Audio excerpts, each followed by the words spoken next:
есть сегодня у нас рефлексия. Твоя или продолжение? Я так понимаю, нет, что не это продолжение, такое... то есть я там, слушая доклады, как мне кажется, с помощью зарисовок вышел на, может быть, что-то новое. Ну, то есть, что ты не успела сказать. Ну, тогда мы продолжаем как бы тему этого места университета в новом образовании, да? Да. Все, Ирина? Да, начинаем. Так, одна... Связь не осталось? Нет, я думаю, что... Одна из схем, которые ты нарисовала, ну, возможно, просто иллюстрационные, которая репрезентирует систему образования, но выглядела как такие кирпичи, стоящие один на другом. То есть, и это отражало систему образования в прошлом, в национальном государстве, такую герметичную.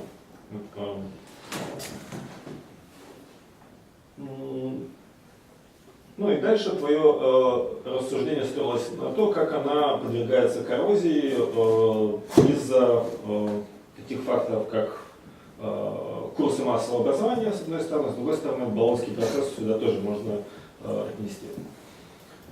Вот. Да. Ну, мне кажется, что это скорее просто такие проявления, в общем, Болонский процесс, да? Ну, моя параллельно слушанию там зарисовка выглядела следующим образом. То есть я сначала использовал как понимательную какую-то схему, но мне кажется, она может претендовать на что-то большее.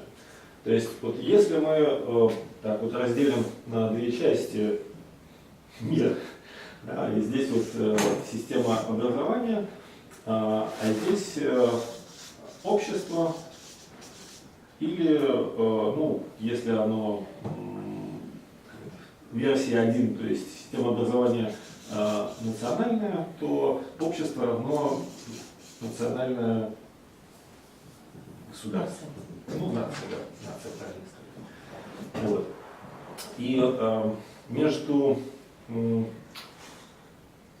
то есть образование тогда можно рассматривать как некую функцию,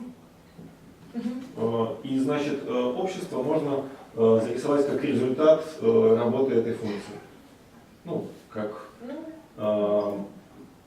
где вот уровни образовательные переносятся на общество, и, соответственно, общество можно так, ну, как по степени образованности зарисовать, где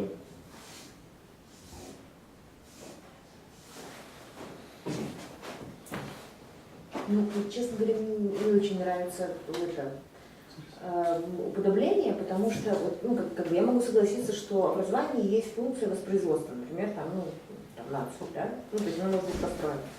Но вот то, что функция образования состоит в том, чтобы, ну, как бы воспроизводить именно эту структуру, ну, вот я иерархическое общество делает иерархическое образование. То есть, ну, это как бы понятно, что оно друг на друга воздействует. Ну, то есть, это как бы, понимаешь, Коля, это сразу сужение, ну, сильное сужение. Ну, подожди, давай так вот очень тоже вот медленно. То есть, если вот эти вот кирпичи, там, размер определяют, скажем так, вот массовость применения, ну, вот этой уровня образования, ну, допустим, вот это начальное образование, да? Следующий там, ну, там, ну, полное среднее, да, потом там высшее, ну, и так далее. То есть, то общество скорее отображает не иерархию, а, ну, как это, распространенность определенного типа знаний. Ну, распространенность, да, можно так изобразить. Можно. Вот. И ну, если мы говорим, что оно цельное, то, ну, система цельная, да, то она производит, ну, на что там топал ногами Мацкевич, что человека с цельной картиной мира, ну, сейчас встретить сложно. Ну, хоть с какой-нибудь, да, там, то есть оно производит какую-то цельную картину мира.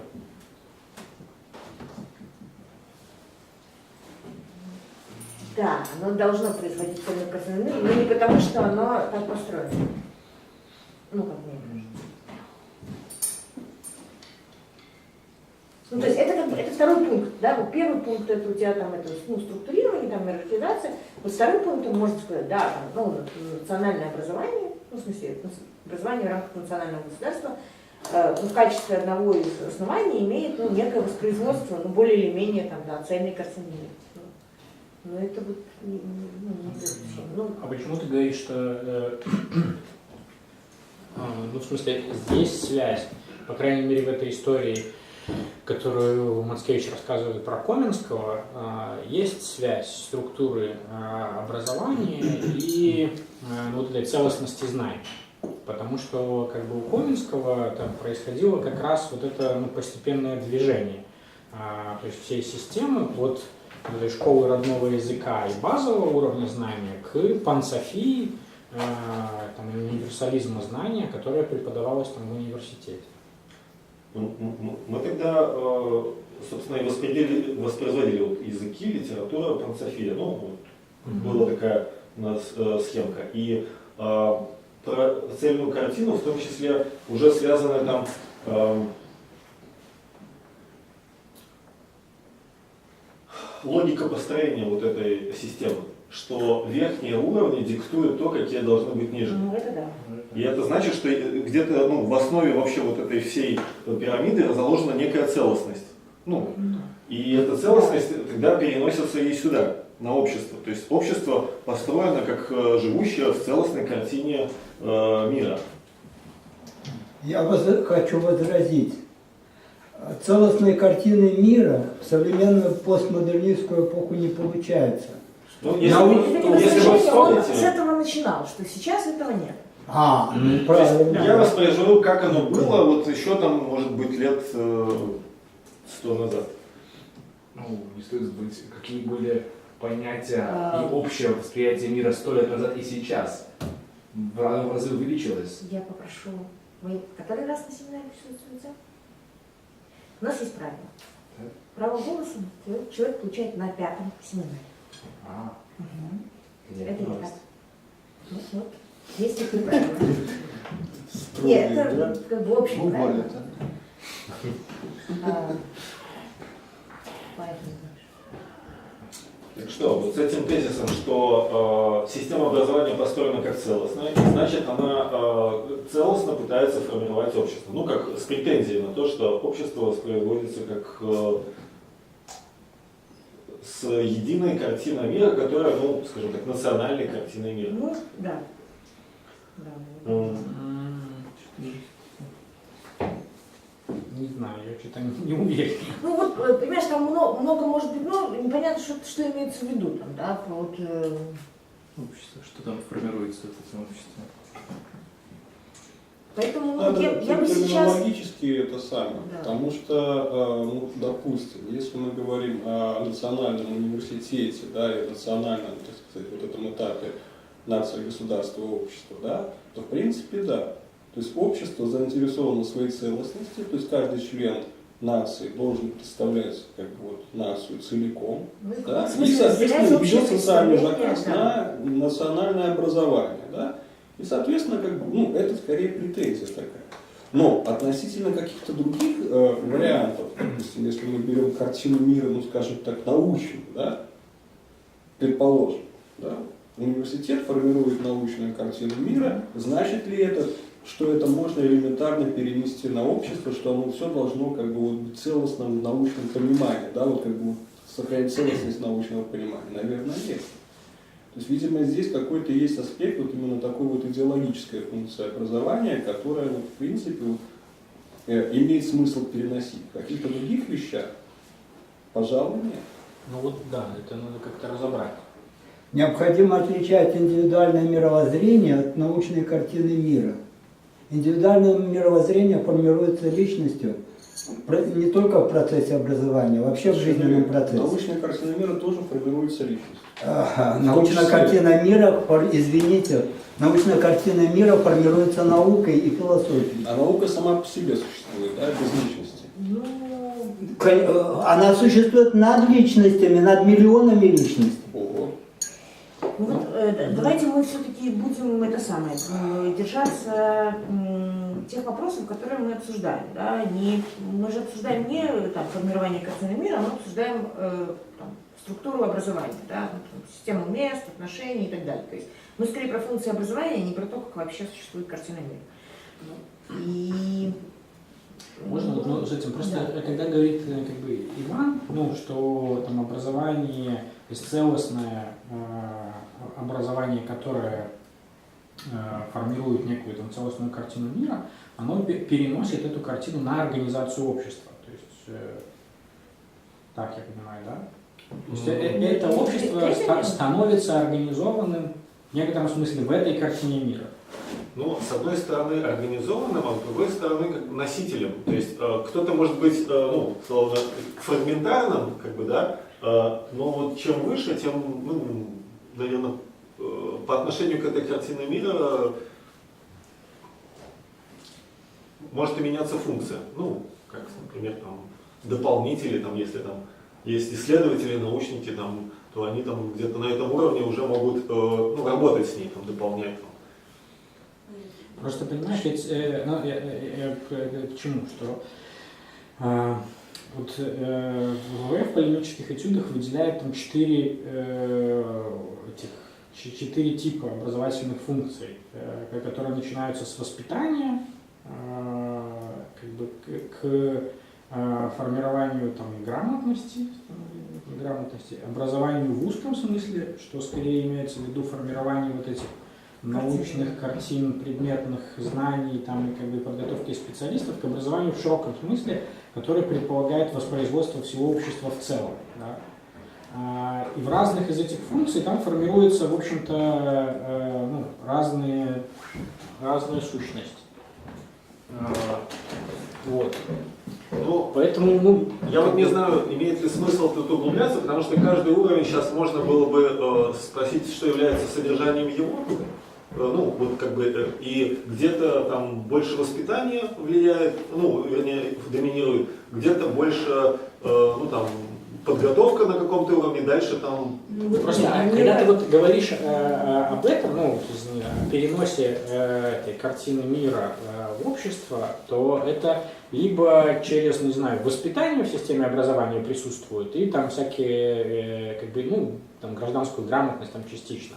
То есть это где-то на уровне вот этого гражданского образования, которое формирует там, гражданина. И это касается не только как бы топа, но и как бы самого низкого уровня этого дела. То есть этой целостностью на базовом уровне все владеют, которые формируют вот это гражданское образование, там, представление про нацию. Если говорить про, как бы, вот уже в широком смысле слова, про как бы, образование в широком смысле слова воспроизводство всего общества как функции образования, то здесь для меня сложнее все это как-то понять. Если так, вернуться к тому, что это мы рассматриваем систему национального образования и, соответственно, общество равно нация, то одним из содержательных элементов это, собственно, представление о нации. Там через какие-то исторические там, и прочие там, гуманитарные науки. То есть, и, соответственно, как минимум, тут есть формирующая функция. Да? С другой стороны, правильно заметили, что научная картина, она, в принципе, в какой-то момент стала общераспространенной вообще в мире, и поэтому она тут содержится как такой элемент, который, наверное, присущ всем системам национального образования. Потому что в какой-то момент они стали все, скажем так, научное сообщение как бы стало глобальным. Вот. Я не знаю, есть ли тут еще что-то, что важно, но мне тут интересен как бы переход вот от этого какой-то в современное. Когда это начинает размываться система и, соответственно, как-то попытаться представить вообще, что происходит. Погоди, тогда просто как бы ты вот сейчас немножко пояснил свой тезис, если я правильно тебя услышал. Да, целостность образования требует целостности общества, целостность общества требует целостности образования. Вот это вот, да?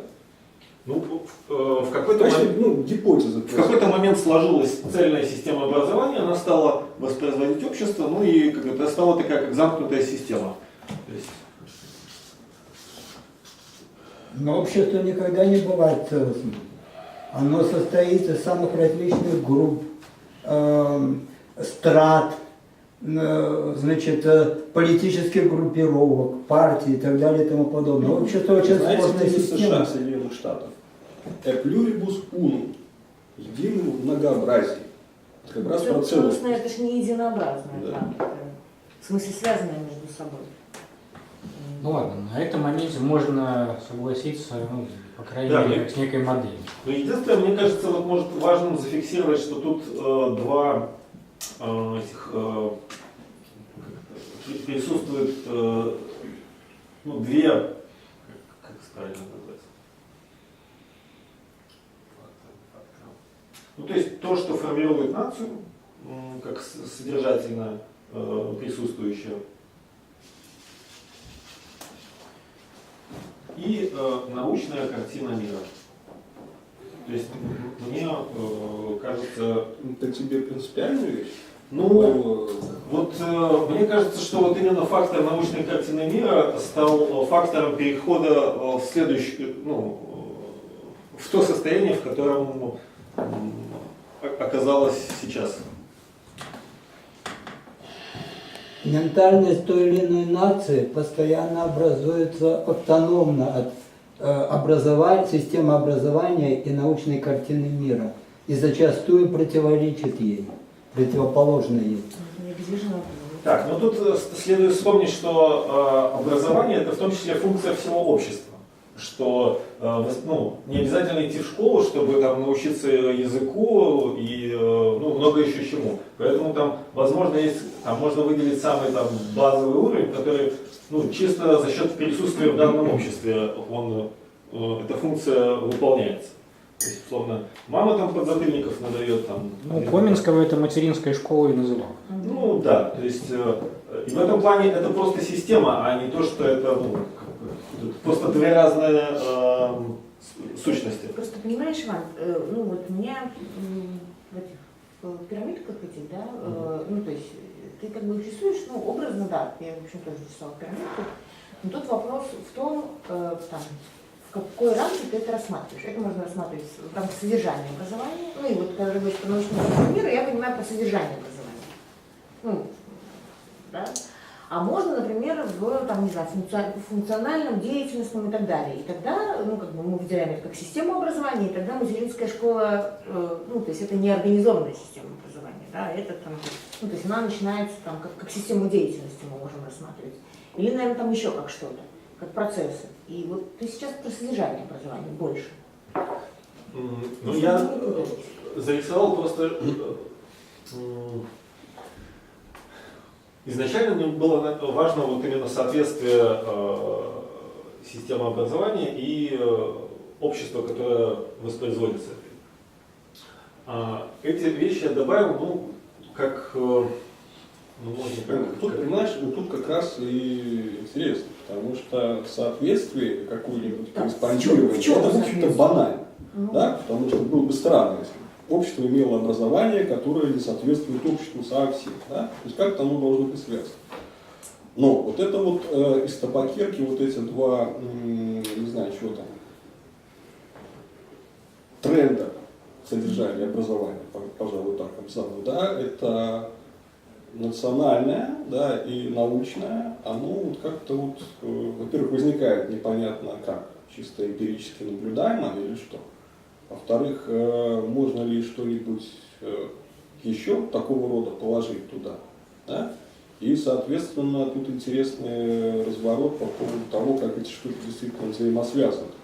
То есть твой тезис, насколько я понял, состоит в том, что они в конфликтных отношениях, и научная картина Еще не дошел до погибает. этого тезиса. Не, ну как бы было озвучено, да, но вот это вот интересно, потому что я хотел бы просто понять, откуда это взялось, да. Ну, это взялось, вот, я бы сказал, сейчас в дискуссии, то есть в коротком обсуждении про то, ну, что же там внутри происходит. И в том числе про роль университета в этом всем.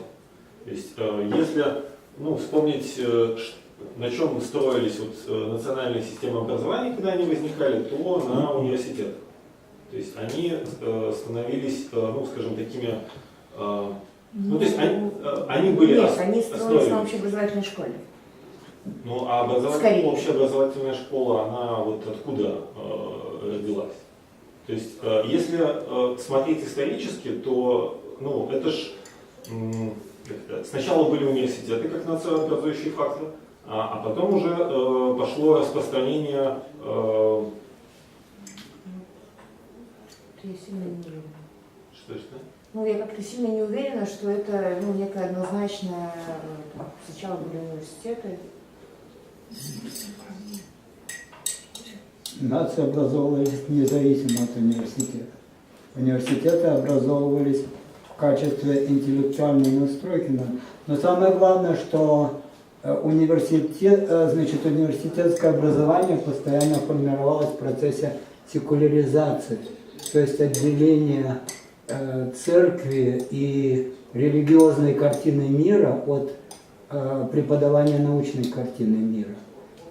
И это порождало серьезные конфликты постоянно, потому что в каждом обществе, когда формировались университеты, еще господствовало много средневековых институтов, и они сопротивлялись этому.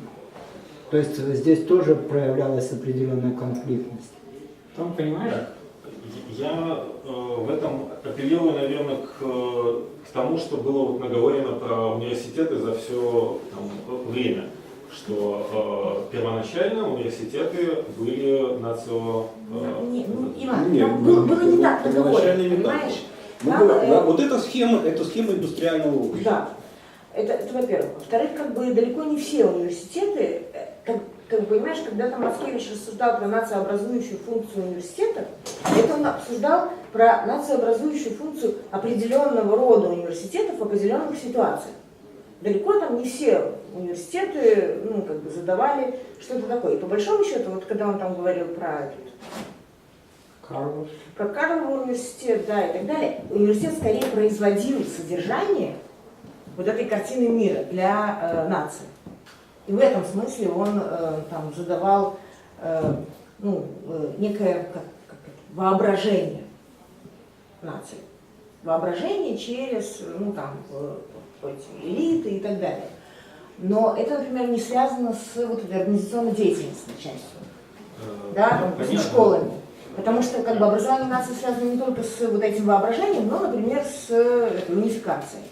Языков и так далее. Унификацией занялись национальное правительство, которые были сформированы кем? Университетами. В смысле, выпускники, кто еще мог создавать это, кроме как выпускники национальных университетов и носителей национальной... Ты думаешь, это как-то... А у тебя какая-то другая версия? Подождите, а это имеет значение вообще? Кто там организовывал эти правительства? Мне кажется, что значение не имеет. Потому что если смотреть как факт эту сложившуюся систему образования и связи с обществом, она национальная и индустриальная. То есть в какой-то момент это стало, синхронизировано. Да. В какой-то момент стало синхронизировано. Мне кажется, тут можно не разбираться, как это стало.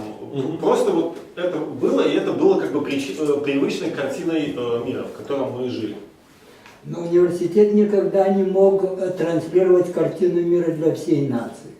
Он в какой-то мере порождал единую картину мира для просвещенных, образованных людей, для элиты общества. Остальная часть нации оставалась весьма невежественной и ни о какой картине мира даже и думать не могла. Когда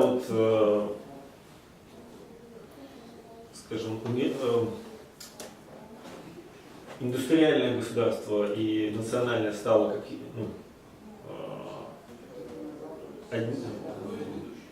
Совпали. Да, совпали. Собственно, университет был уже вписан сюда как элемент. То есть он стал частью этой системы. Он занял какие-то слои в этой системе образования и начал выполнять в том числе функциональную роль играть. То есть производя для национального государства там, кадры, там, не знаю, там, учебники для школы. И А какое время имеется в виду? Эпоха просвещения, 19 век, начало 20 века. Какое время, какой этап развития университета? Это ведь исторический это, скорее, процесс. этап развития государств национальных. Но вообще гражданская нация порождается в эпоху французской Великой Если я Революции. правильно понимаю, Иван говорит о завершенном этапе, Да, то есть, и это начало, начало середины распада. 20 века, да, Да. начало распада. М, Бесспорно. Понятно.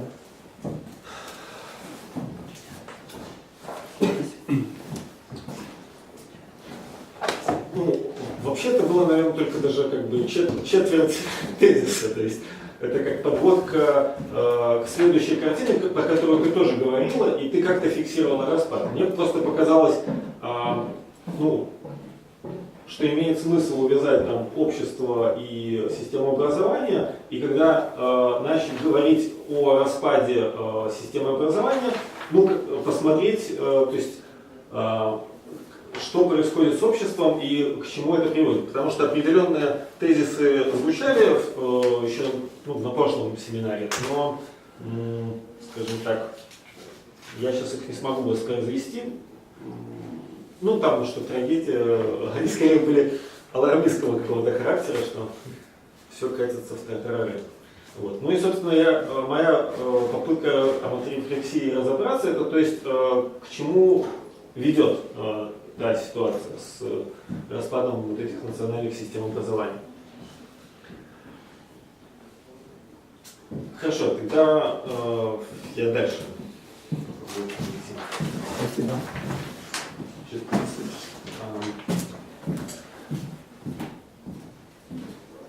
Наши дни. То есть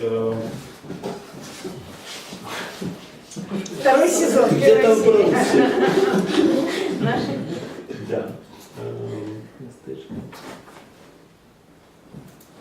Значит, для того, чтобы взглянуть, то есть взглянем на Европу и с ее этим болонским процессом.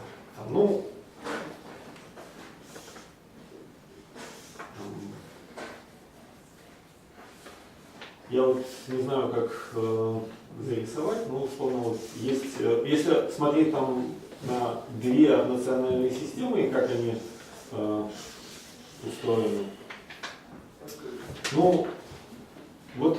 Нижний уровень, то есть то образование, которое, скажем так, естественное образование, которое получают люди, находясь просто в обществе. Не знаю, садики, материнские школы, по-разному можно говорить. Плюс система этих средних школ. Они остаются в той или иной степени обособленными. То есть каждый своя. То есть, поскольку не достигнута унификации языков, чисто за счет языкового барьера. А вот уже на уровне то есть это начальная школа, если отделить, то на уровне средней школы уже есть определенное взаимопроникновение. То есть если освоено 2 и более языка, то появляется такая зона, когда в принципе могут перемещаться уже образуемые между штатами.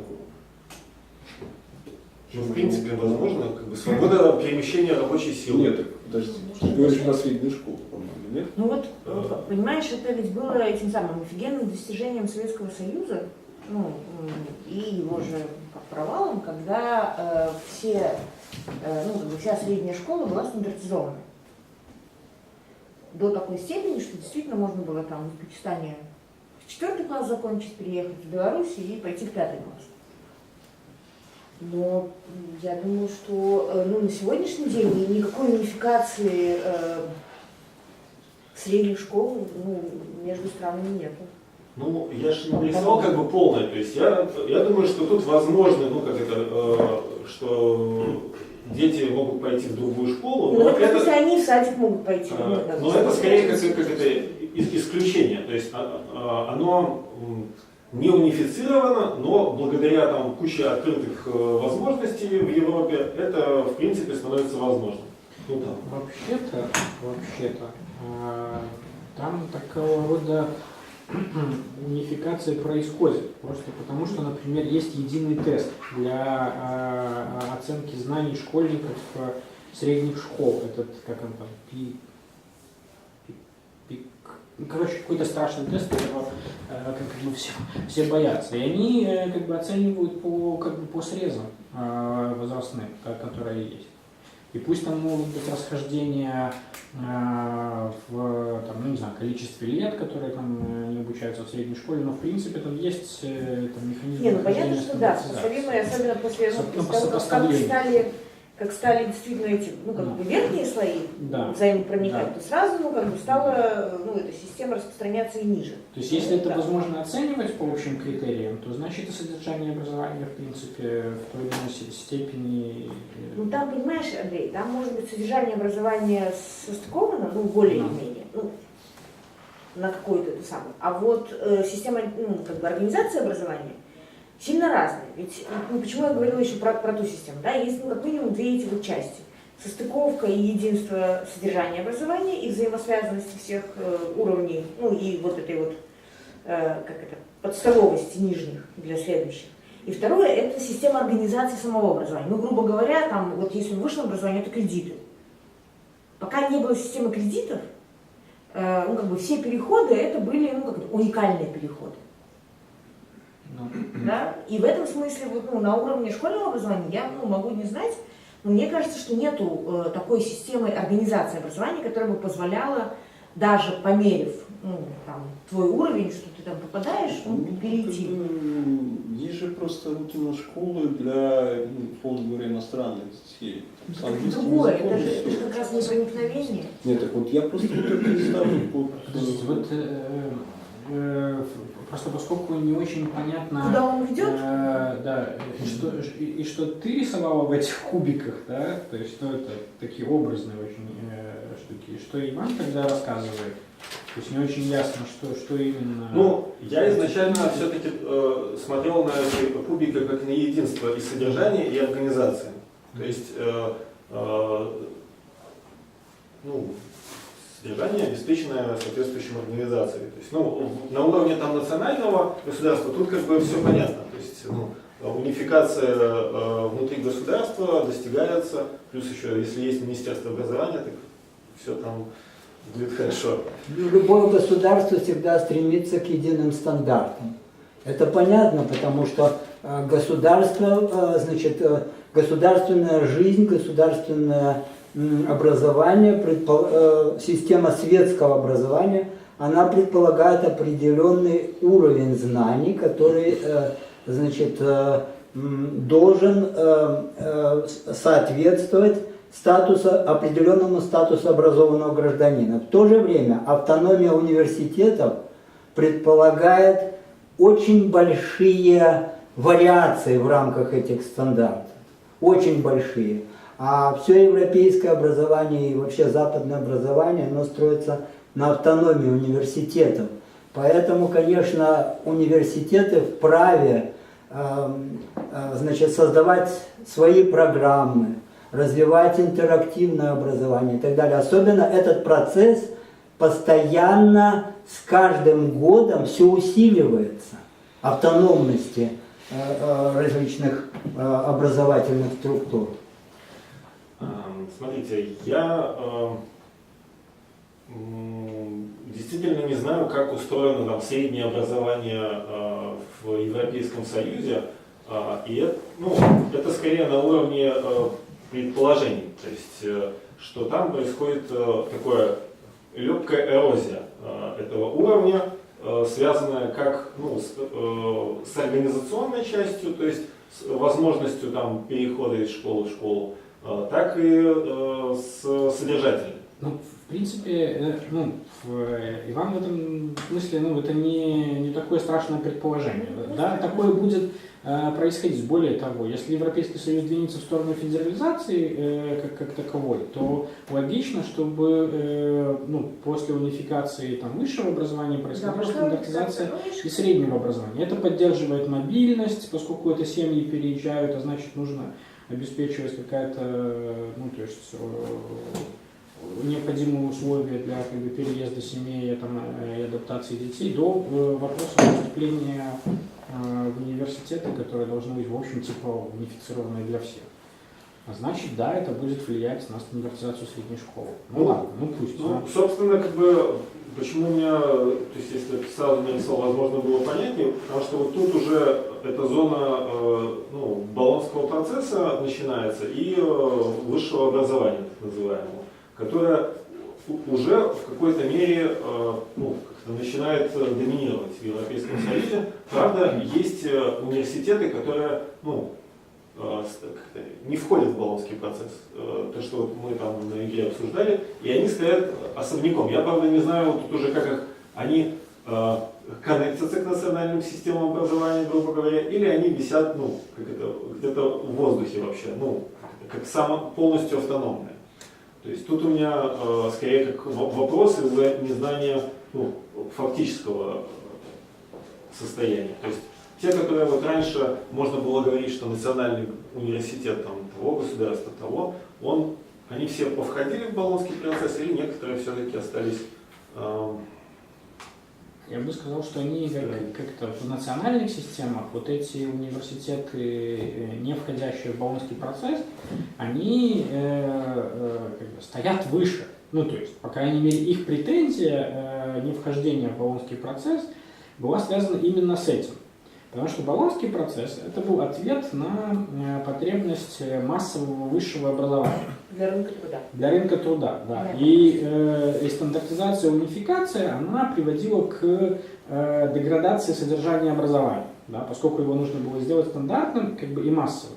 И эти университеты, которые не соглашались на понижение планки и вход в эту систему стандартов, они оставались этим верхним топом системы образования, который и должен был хранить в себе функцию этих воспитания мыслящих элит и прочее. Но эта история, она тоже, они, наверное, такую претензию имели, но куда они попали в результате того, что вся история образования менялась в то время, я не знаю. Если дальше начать это строить, то, если тут, скажем, что бакалавриат, то где-то тут магистратура, PhD, то она же тоже унифицирована в рамках болонского процесса, если я не ошибаюсь. То есть вся эта. То есть, соответственно, тут выстроена, можно сказать, такая, единая болонская надстройка. И университет, если он, ведет собственную игру, то он, можно сказать, тут параллельным каким-то занимается. То есть выстроил свою замкнутую систему. Я правильно как-то? По-моему, все-таки не совсем, потому что те же самые магистры, бакалавры этих университетов, они, в принципе, магистры, бакалавры в Европе по-любому. Вы делаете, что университет не участвует в болонском процессе и не занимается этим самым. Нет, степень-то они получили, но они не занимаются обменами, то есть они не входят, или только по индивидуальным каким-то договоренностям, как это? Грубо говоря, университет, не входящий в болонскую систему, он не обязан стандартизировать свои курсы, вводить ту же самую систему кредитов, которая, если самостоятельно, может строить образовательную программу. Это не значит, что он, допустим, исключен из мобильности. Да, нет, подожди, если он не подписывает каких-то, наверное, он в Erasmus Plus не входит, и его студенты не могут поехать, потому что это система, которая направлена на поддержку болонского процесса, и так далее. То есть он лишен каких-то ништяков в этом месте, но он имеет свои бонусы. не Ну, отказывается от системы этих градаций защиты? Конечно. Нет, а система градации защиты, которая есть, конечно, это вообще говоря в Европе, где автономия университетов исповедуется, это автономное право университета, как бы присуждать как бы свою собственную степень. И поэтому, поскольку это автономное, то никто туда как бы не лезет. Ведь Болонский процесс это не Присуждение. это система мягкого права, да, то есть, ну, как бы всем рекомендуется перейти на как бы, вот эту трехступенчатую, например, систему образования. Всем рекомендуется иметь национальное агентство независимой оценки качества образования. Но это не то, чтобы там, ну, заставляют кого-то. Ну, меня тут... И если там твоя степень присуждается, и университет не входит в Болонский процесс, не подписал там Магну Чарту, то его степень не будет признаваться. Нет такого. Меня вот интересует вот как-то правильная зарисовка перехода из этого состояния в это. То есть вот если в эту систему был встроен некий национальный университет, да, там, и работал на воспроизводство этой национального образования, вот он, когда вот началось вот тут слипание, вот, по сути я нарисовал тут вроде как два государства разных, да, но за счет Болонской системы они начинают как бы слипаться. Вот что происходит с университетами? Собственно, вот на этой схеме тут уже можно задаваться вопросом места университетов, ну, например, в рамках там, Европейского Союза, где они оказываются вот в этом всем. То есть они продолжают, ну, можно сказать, как кирпичики тут настраивать систему, вот так вот, продолжая как бы работать как типа национальная система образования. Либо они вообще становятся автономными и занимаются чем-то вообще своим. Ты тут смешиваешь именно содержательные аспекты и какие-то еще там кучу. Ну, говорю, я не разделял содержательный и организационный. Я это сказал на предыдущем шаге. Потому что, допустим, в чем простой тезис, да, вот если мы берем вот индустриальное общество, верхнюю картинку, что чем обеспечивалось вот это единство нации, да, нациотворчество через образование, да, прежде всего это гуманитарные курсы, то есть литература, история, да, где там рассказывают, ну и даже на школьном уровне там все эти самые примеры школьных задачек, они тоже как бы формируют представление о нации, о том, да, то, понимаешь, в случае Болонского процесса, я думаю, что, по крайней мере, доля такого рода идеологических, условно говоря, в кавычках, предметов, да, она минимальна. Обмен идет по каким-то таким вот, более-менее нейтральным предметам.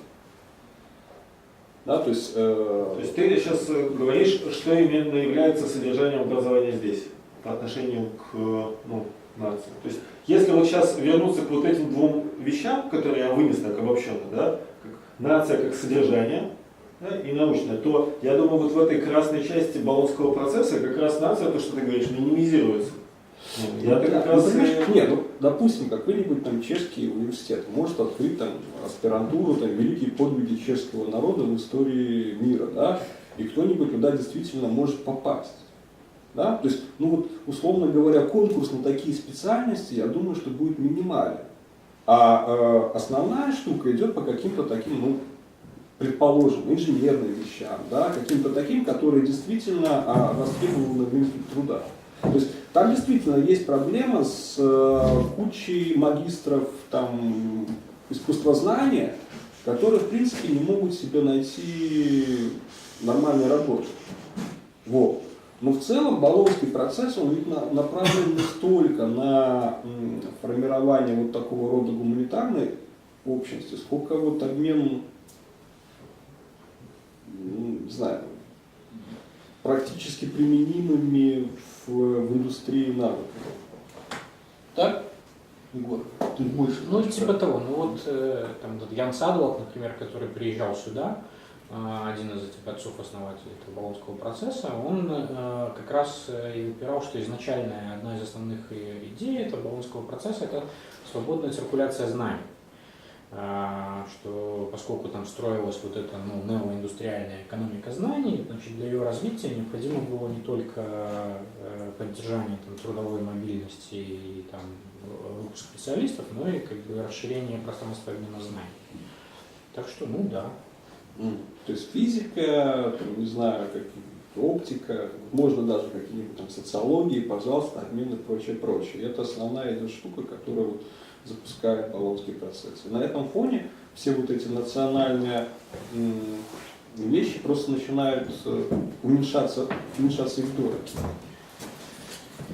Ну вот, понимаешь, как бы, с одной стороны, да, с другой стороны, ну, то есть я бы согласилась, да, что происходит, вот если считать, что там в национальной системе основными базовыми блоками, да, содержания образования являлась научная картина мира, ну, то есть знания, ну, там, знания о мире и, ну, там, нация, культура, назовем это, да, не в смысле там идеологической накачки, а культура, и культура либо изучаемая, ну, вглубь, да, либо производимая, ну, как там американская нация, это литература, почему они там с этой литературой все носились, да, потому что там, особенно вглубь не могу, зато как бы через литературу это все создавалось, ну, то есть вот это общее представление, да, то есть культура, то вот в том, что рисует сейчас Иван,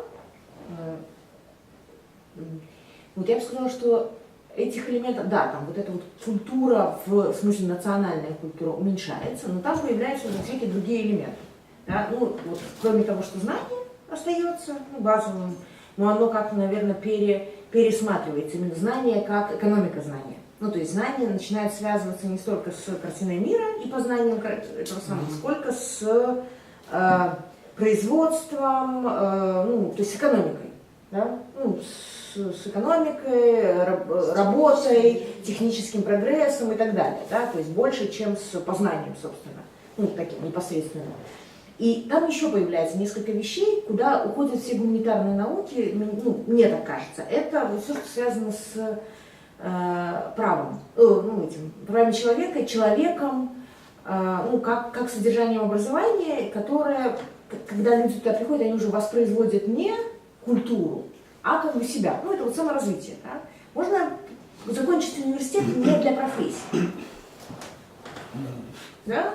А вот как бы и большинство вот этих магистров и всего остального там этого литературы, как бы они в общем не для профессии это заканчивают, а потому что ну, это является там неким транслируемым представлением о, ну там не знаю, развитом человеке, саморазвитии и так далее. Туда добавляются еще ну, как бы элементы, которые, например, раньше были там ну как-то по-другому представлены. Потому что я бы не сказала, что это ну чисто вот такое индустриально экономическое. Понимаешь, какая штука? Я четко знаю, что если это досуговая увлеченность человека, пойти там поизучать там, творчество раннего Сервантеса, это ладно.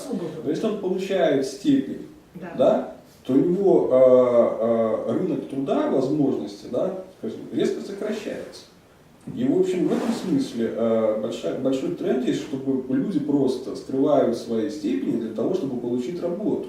Потому что иначе им надо платить больше, а за этого никто не хочет. То есть они становятся на рынке труда неконкурентоспособными. Вот какая штука. Ну ладно, есть что? Вот мы пытаемся как-то вот вывалить из вот этого самого Болонского процесса сочетание гуманитарной идеологии нациотворчества с, условно говоря... Ну ладно, ну в любом случае содержание вот этого творческих предметов там падает.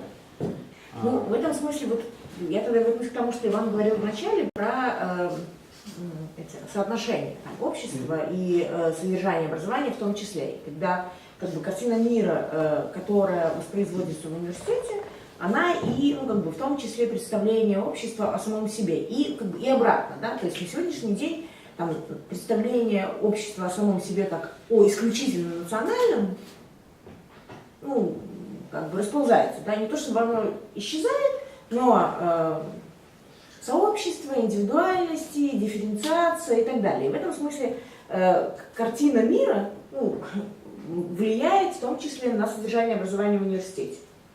Ну, хорошо. Так, мне вот эта зарисовка, то есть против этой, то есть чисто на уровне вот формальном, говорит, что вот если раньше, можно было сказать, что вот ход там, человека был таким, и там обретение всего, что заложено туда образовательно, то тут вот одна версия, он все еще идет по какому-то национально ориентированному типу образования, а второй, возможно, вот отсюда, по вот этой вот глобализированной части.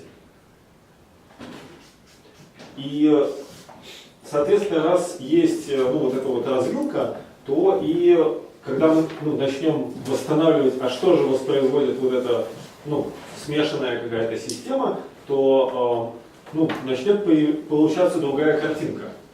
Вопрос, а где ты еще видишь вот эту вот национальную полностью реализованную стрелку? Понятно, что у нас как-то структура. На картинке понятно. Настя спрашивает, как бы эмпирический материал. Нет, с Китаем мы пока не будем туда лезть, в Китай. Ну, ты в какую сторону не залезь, я там такую четко стрелку не вижу. Это, нет, это стрелка, которая возможна для прохождения какими-то членами общества. То есть, если записываться там на подвиги великих чешских полководцев, и как бы дальше. Смотри, проблема в чем? Меняешь этот самый, извини, ты как бы рисовал институции, которые либо автономно выстраивают свое содержание, либо нет. Да? Либо встраиваются в эту глобальную систему, которая действует в других рамках. А сейчас ты как бы индивидуальный путь рассматриваешь. И как бы национально ориентированно это не записывание на подвиги, блин. Нет, как бы. подождите, стрелки это траектории прохождения. Правильно? Значит, как бы траекторию кто-то должен проходить. Подожди, ты рисовал если я подбираю разные конкретного университеты. направления курсы и буду их только проходить, это не значит, что в государстве есть вот такая вот система образования. Да. Ты спрашиваешь, то есть, вот если такой... Да, система. Да. Я их тут нарисовал как альтернативные, потому что мне тут не хватает фактурного материала. У всех не хватает фактурного материала, чтобы рассуждать про... Можно принять такую схему. Условно говоря, нация государства развивала это самообразование. И итогом вот это самым таким ярким результатом формирования нации стала мировая война. То есть, когда, в принципе, достигли единства вот этих самых целостности, однообразия внутри нации, нация начинает воевать друг с другом. Кто из них получше, кто из них похуже. Соответственно, после этого стало понятно, что давайте не будем. То есть то, что вначале было целью, единство нации, в современном мире стало восприниматься как, наоборот, угроза. И вот эти самые нации стали размываться за счет именно вот этого самого обмена. Посмотри на различия, посмотри, как там, и прочее. Вот так вот функционирует идеология современного образования. Давайте меньше такого национального с большой буквы и побольше национального с маленькой буквы. То есть вот какая особенность. Вот еще Полишуки есть, посмотрите. А вот еще эти самые какие-то там... Ты просто объясняешь, еще раз, почему так возникло. Вот эта идеология, Мы сейчас уперлись, если сейчас вот эти автономные вещи, Смотри, в системе. Мне кажется, что если ты, если я правильно понимаю логику твоего рассуждения и выстраивания этих столбцов, то это было связано с университетами, которые не хотят включаться в Болонский процесс. И и дальше у тебя такое, они не хотят включаться в Болонский процесс, и поэтому остаются национальными университетами. Но это не так. Я тут подвесил, поскольку я не знаю... Если я правильно понимаю, то не хотят включаться в Болонский процесс, кроме Беларуси, в Дуру, и то уже готовы, потому что то есть не те, кто хранит верность быть национальным университетом, а скорее старые университеты с большими понтами, и их эта отдельность, она связана не с тем, что под низ нужно простроить, и сохранить, собственно, национальную систему, а с донациональной функцией университетов. элитные, саморазвивающиеся сообщества и так далее. И они как бы вообще могут быть не связаны. То есть это не вот это, Хорошо. не отдельно. Хорошо. Там, Я думаю, что это главное. Хорошо, тогда как бы, то есть они вот все-таки отдельные. То есть, Ну, вот предположим, они существуют, ну или ну, да, как то есть- образец какой-нибудь там Оксфорд, да? Там, Да, я просто не знаю, кто из них или там не включен. Ну да, вот эти вот большие старые университеты. То есть Они- именно потому, что они были донациональными и могли сохранять вот эту, ну, Самость. в период национальных они тоже висели Ну отдельно. вот опять же, я врать не буду, да, я не знаю, как бы. Сильно не отдельно. Да? Не, на определенном этапе модерное государство с 19-го на начало 20 века, они подгребли под себя все институты, которые существовали, в том числе институт образования, как институт В воспроизводства. этом Да. смысле все Не сохраняли университеты заключили сделку Пакт с с государством. государством. Это был альянс вот такой, в этот исторический период. Затем этот альянс стал разрушаться под действием разных тенденций. С одной стороны там рынок, с другой стороны глобализация. И вот это вот разрушение, ну, действительно, это нациоцентричного представления о Да. мире. И как бы эти как самостоятельные субъекты стали... И, ну, кстати, и разрушение целостной научной картины мира, которая происходит как бы тогда же, фрагментация вообще всего этого дела в разных типах университетов, которые были. То есть нельзя сказать, что они всегда были такие все независимые. Ну, в смысле, да, всегда был... То есть Альянс, в другое какой-то дело, исторический что период с кем они сейчас заключают отношения. Ну, кто является на сегодняшний день контрагентом для, ну, вот этих там, ну, там, Оксфорд. Ну, Когда Папа Карло. Когда-то пока, да.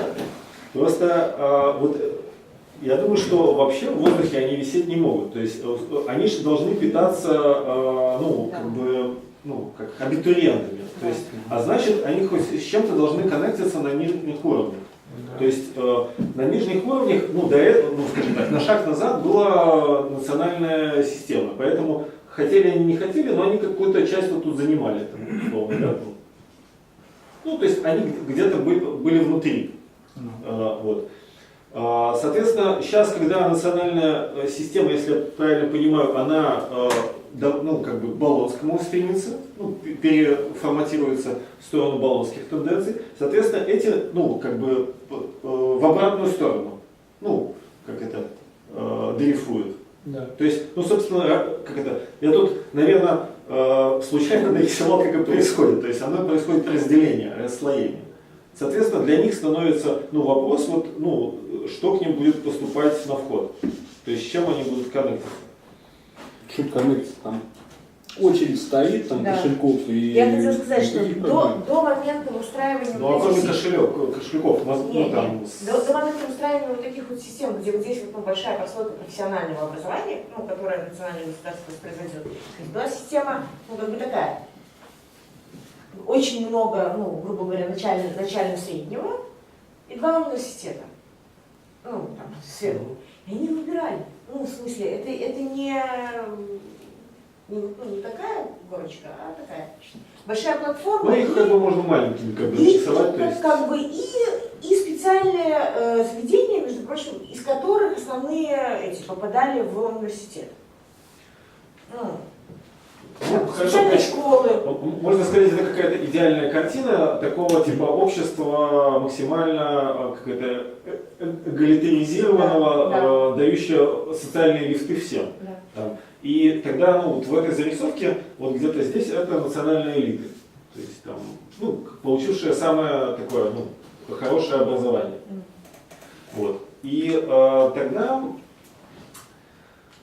если вот начать как бы заниматься ну, конструированием того, что сейчас начинает воспроизводиться, ну, то есть какое общество воспроизводится такой, ну, распадающейся системой образования, то, ну, давайте рисовать вместе, я тут еще не додумал. Ну, Фантастическая фигура номер 6. ну, я боюсь, она будет похожа за что-нибудь. Если в две капли так нарисовать. Один, О, Ну, то есть, это нижний уровень. Это мы сразу поняли. Это очевидно. Дальше частично следующий уровень. Но тут уже вот начинается какая-то зона смешения. Так, ну дальше, если так,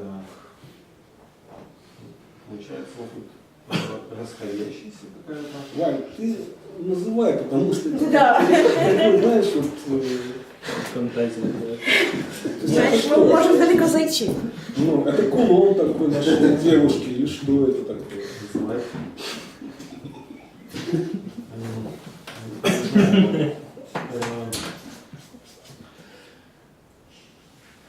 Ну, я пока просто пытаюсь как-то провести, то есть, если у нас начальные уровни образования работают точно так же, то они воспроизводят, ну, как это, базовое, ну, такое, скажем, общественное образование, то есть, там, владение там, национальным языком и культурой на уровне, ну, такой повседневной культуры. То есть, вот, Чтобы выжить в обществе. ну, выжить, общаться, коммуницировать, где-то с какой-то степенью даже, ну, социализироваться там, если работать, то какая-то неквалифицированная работа. Ну, дальше вот это уже уровень там бакалавров болонского процесса. Ну, подожди, вот совершенно ты стал рисовать абсолютно непонятно что и куда. Основная разница, насколько я понимаю, если брать человеческое измерение между вот верхним и нижним слоем типов образования, то если раньше он, если хотел получить там, хорошее образование, хорошую работу, стать успешным там, и так далее, он должен там закончить национальную школу и поступить обязательно в национальный университет. Сегодня разница только в том, что университет он может выбирать сам. И даже если он выбрал национальный университет, это не приговор, он с 3-го курса поедет в другой университет и там закончит. Вот вся разница. Ну и Вот дальше он интересно, как бы интегрируется в глобальную систему разделения труда. Ну, или не интегрируется, ну не важно. Вот основное принципиальное различие между ну, скажем так, социально-образовательными стратегиями. Все. Так вопрос, чему он там образовался вот в этих болонских этих. Ну подожди. Что значит чему? Ну, то есть Он какое были может изучать содержание социологию в БГУ. Тут у него раз стажировочка. Он поехал изучать в Германию социологию. Выучился. Или там в Швецию, там в Гетеборг. Ну, и он может преподавать там, вернуться сюда и прочее, прочее. Вот. Вся разница. Ну, хорошо, что если я так радикально скажу, что до этого он был гражданином национального государства, а после этого стал гражданином мира? Ну, ради бога. Это не зависит от общей системы образования. Просто, Нет, подожди, ну, просто... он же изначально вводит в это, ну, как бы соответствие, да, и дальше он спрашивает, вот меняется система образования, Вот смотри. какое общество она производит? Если на верхнем рисунке соответствие более-менее очевидно, интуитивно понятно, да, и не требует особых доказательств, то в нижней ситуации это действительно серьезный тезис, который требует тщательного рассмотрения. А соответствия может и не быть. И между чем и чем мы должны тогда проводить соответствие? Потому что если там была одна идеальная модель общества, одна идеальная модель образования, то здесь черти сколько систем, способов жить, получать систему образования и различных Черти обществ. какая Опять же. социальная И структура. что между чем соответствует, нужно ли оно, да? Это просто как бы вот, ну, такой вот пазл, подойдет, не подойдет. Здесь щелкнул вот так вот, Фин поехал там в Испанию учиться. А мог и не ехать. Условно, он гражданином мира в твоей ситуации стал, потому что он там поучился или потому что он другую культуру посмотрел, которая, например, не выстраивается этим институтом? Ну, глобально, то есть вспоминаем и болонский процесс, чтобы унифицировать образование и дать общему рынку труда ЕС рабочую силу, унифицированную. Он унифицирован по предметам, по кредитам, по количеству часов и работам на количество часов, которые Какая сдаешь разница? на смирные. Или Ну, Или именно по содержанию? с ну, точки действительно, зрения какая разница, как он унифицирован. То есть главное, что он может работать сейчас в любой стране. Как это, он, можно сказать, социализирован как на всем пространстве Европейского Союза.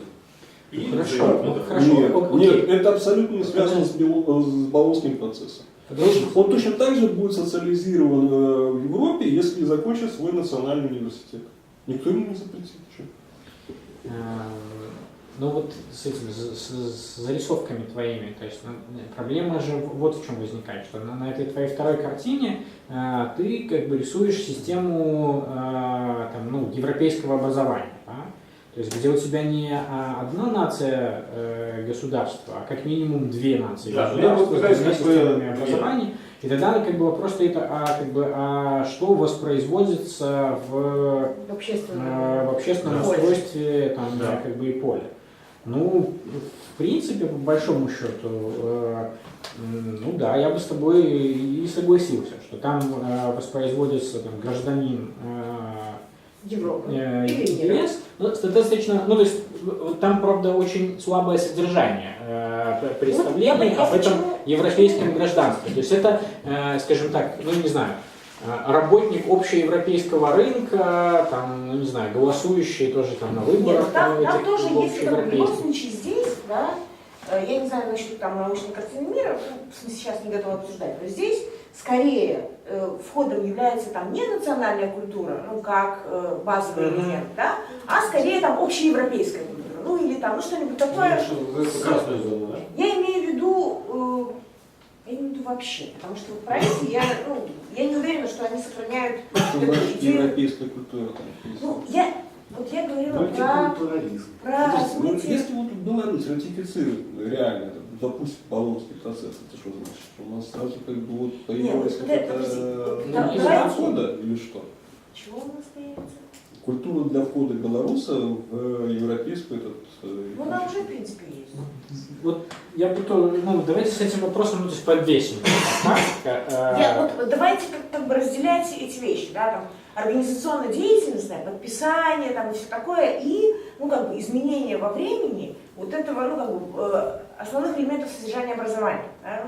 И в этом смысле это не после подписания изменяется содержание образования, а, в общем, оно меняется, как это, нарабатываемая там картина мира. Я говорила про эту гуманитарную составляющую, гуманитарно-правовую, гуманистическую и так далее, которая, скажем, как минимум равна там, национальным культурам, а потом становится вообще больше.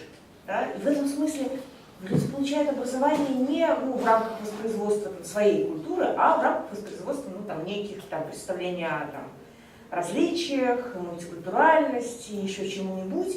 И как бы они скорее осваиваются и воспроизводятся, чем национальная культура, которая скорее воспроизводится нижними слоями на сегодня, чем верхними, образовательными. Да? Вот материнская школа, обычная школа, там где язык, там где базовое это самое, там еще это воспроизведение некой там культуры, да? Национальной с маленькой буквы. А вверху уже все. Уже, Нет, то, что вообще ничего нету. Но в смысле здесь становится больше этих факторов. Да? Там, меняется. Смотрите, содержание образования, если вот там вот эти национальное содержание образования, то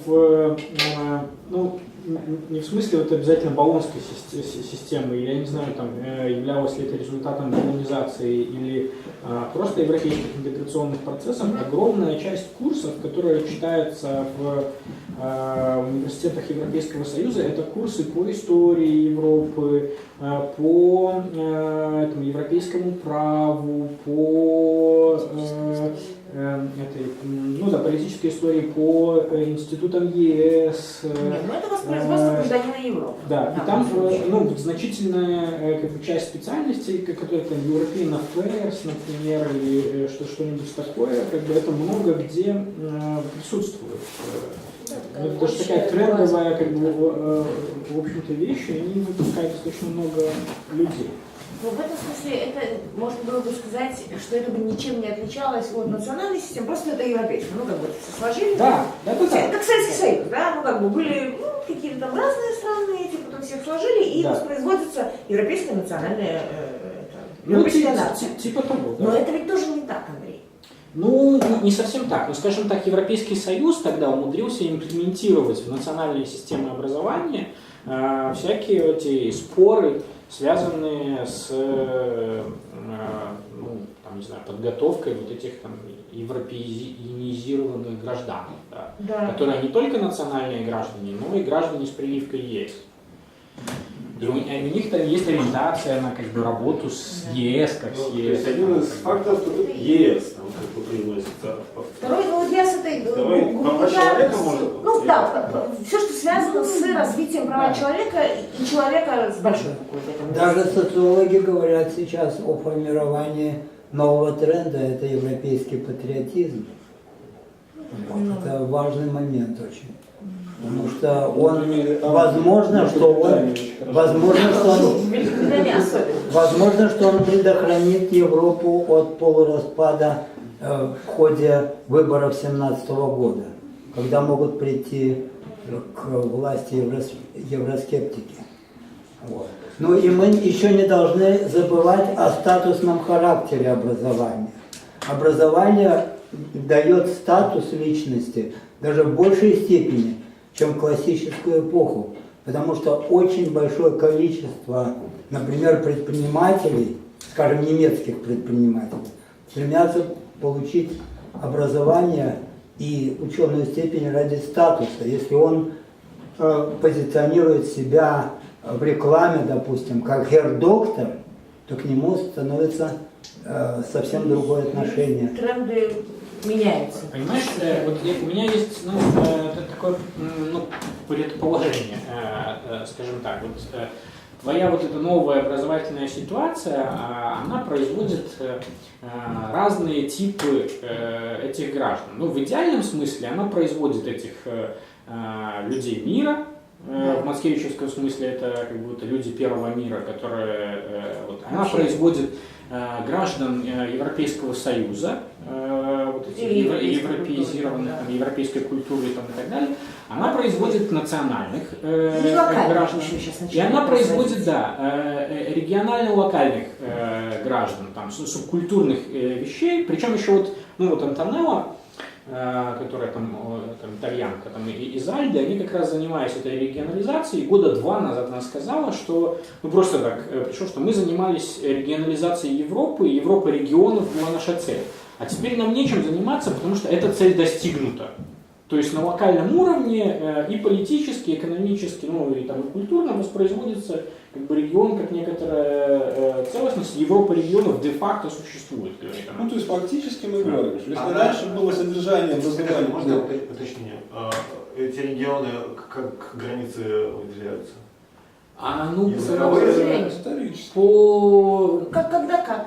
Ну, не обязательно, ну, в смысле, по самоопределению. По самоопределению этих общин, которые присваивают себе там, возможность этого политического управления. Поскольку там, вот эта хартия самоуправления европейского принята на как бы, общеевропейском уровне, то проникновение государства, грубо говоря, это до уровня областей, областного руководства.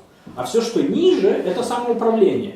У них свои бюджеты, как бы. Количество мелкости. Да, количество мелкости может как бы, на район. увеличиваться. Да. На район. Да, и поэтому отдельные, ну, если ресурсов хватает, это богатый сельский совет, да, как Да, бы, они вот могут он нефть университет себе залегает. построить. Может университет Который будет построить. воспроизводить наше Грязнопупкинское Грязнопупкинский. Вот, и мы получаем разнообразие вот этих, ну, как бы, типов гражданов, да, ну, вот это диссоциацию, как бы, этого национального гражданства и разных типов идентичностей, но при том, что в первой твоей модели переход из одной гражданской идентичности в другую гражданскую идентичность был сопряжен с рядом сложностей, вот, то в этой европейской, да, типа измены родине, то в этой европейской системе гуляй ты куда хочешь. То есть, ну, никто тебя не ограничивает от перехода из одной идентичности в другую идентичность. Хотя записываю. Ну, то есть это... Может решил крестик.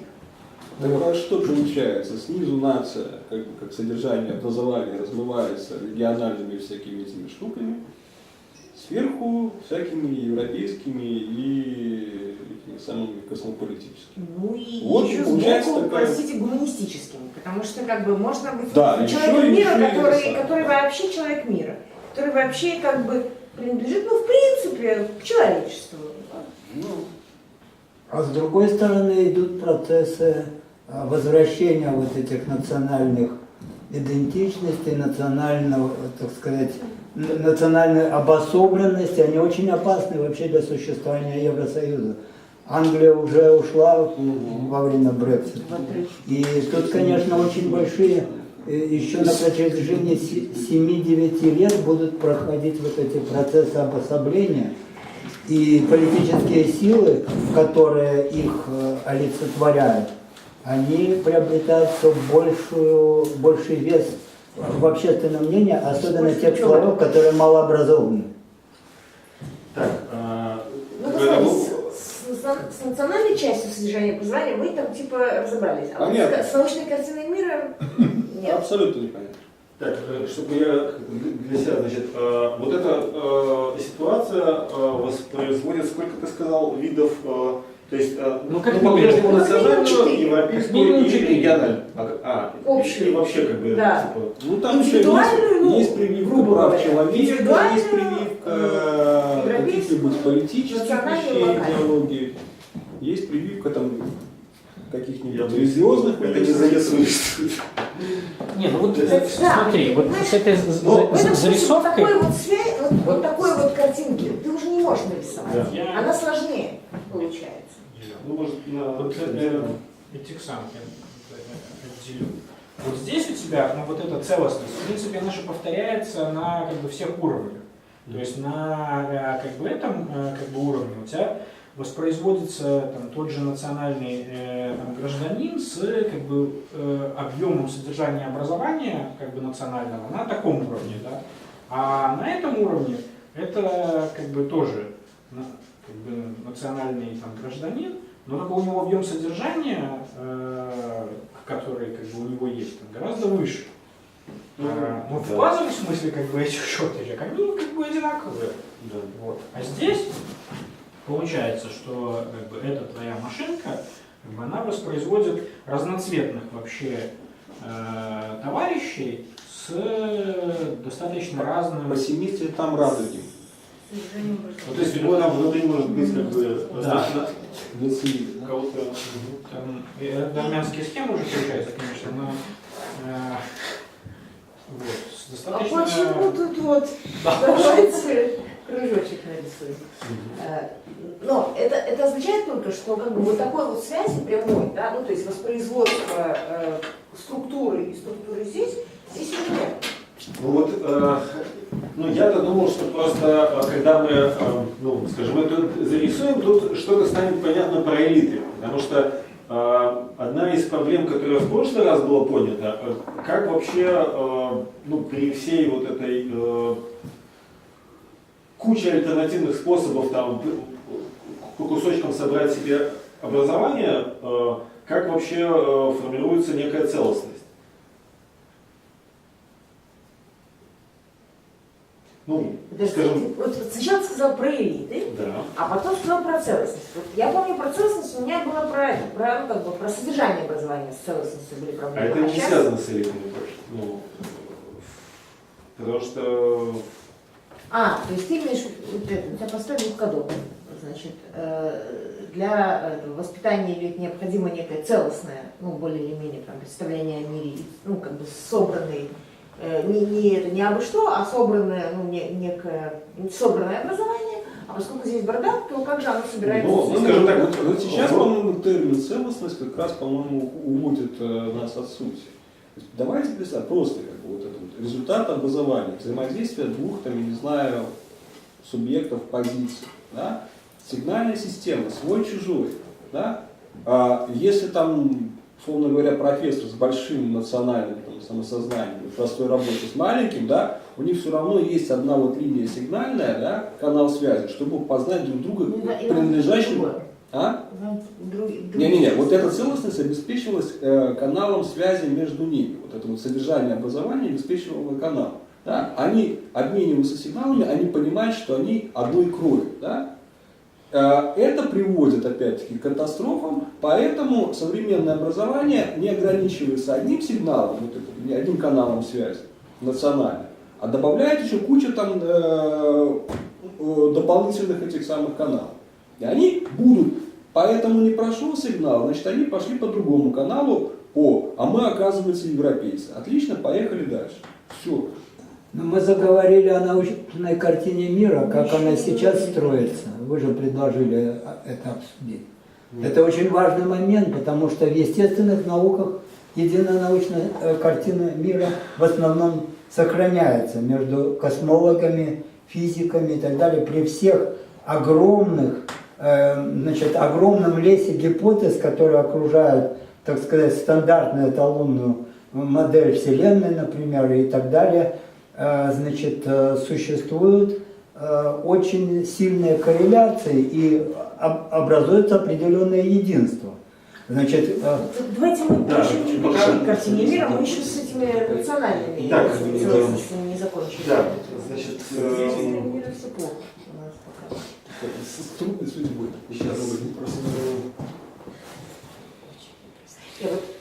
Я вернусь к проблеме, которую я тогда ставила, и я понимаю, что ты вот про элиту, про нее говоришь, что вот здесь на уровне, вот эта вот конструкция состояла в том, что, фактически можно было сказать, что у нас есть там некая там рефлексивная там, деятельность, которая строит эту систему образования, да, в которой содержание образования распределяется так, чтобы оно нанизывалось одно на другое. Да. И это возможно при единой системе деятельности. Более или менее выделенном обществе с границами и некой системе деятельности, которая подвластна, в общем, организовать эту всю конструкцию. Про что ты, Иван, я так понимаю, сейчас вспоминаешь и говоришь, что при таком бардаке никакой позиции представить себе, которая бы могла задать, как выстраивается содержание образования. Нет. Нет. Я протестую. Почему? Сейчас будешь протестовать. И в этом смысле, если человек волен болтаться вот таким вот образом, то сборка вот этого вот содержания, да, это становится его собственной судьбой. А здесь имелось в виду, что вот только тот, кто уже насобирал все, что нужно, и в этом смысле это целостная некая система с знаний, умений, навыков, подходов, практик и так далее, только это способен, в общем, выйти на уровень общественной элиты и так далее. То здесь, непонятно, как что собирается. Нет, вот Таня очень точно указала, что я хотел попробовать порассуждать. Единственное, что у меня сейчас уже непонятно, не до конца понятно, как говорить вот на этой картине, которая хаотична. Можно попробовать? Мы имели, как обеспечивалась целостность в рамках первой картины национального государства. Да? Целостность чего? Давай только это самое. А то мы про Целостность нации, условно. А мы не про целостность нации сейчас. Целостность нации обеспечивалась содержанием образования, идеологически. Вот. А нет, все-таки уточнить, целостность нации, ты имеешь в виду что, говоря? Люди, которые обучаются в национальном университете, по вот этой самой картинке, да, национальное образование обеспечивало всех единым стандартизованным содержанием в рамках единой нации государства. То есть, Целостность, ты понимаешь, целостность вот этой картины. Да, Которая- потому что здесь, соответственно, вот оно содержание, оно разное упаковано, да, но принцип, который озвучила Татьяна, состоит в том, что вот от этих содержаний можно было переходить и так далее. И так Но далее. они как-то организованы. Да, они как организованы. И вот тезис состоял в том, что это, в общем-то, как бы, И их требует- получение организовано. Да, то есть предполагает некоторую позицию внешнюю, рефлексивную деятельность, на деятельность или какую-то еще, Да, которая таким образом организует. Да? То есть отсюда идут требования к образованию, да, вот как раз вот эта матрешечность, да, и то, что вот эта матрешечность обеспечивает опознаваемость, да, потому что этот профессор может таки понять, что это свой чувак, хотя ему еще несколько курсов и лет поучиться в университете. Да? Вот. Вторая картина тоже обеспечивает некоторую целостность. Вот. Но она принципиально иначе устроена.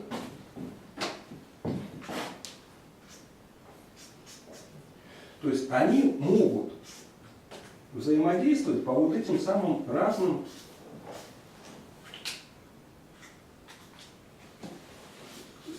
каналам. И тогда состоит содержание, принцип организации содержания образования состоит в том, чтобы вот эти вот вещи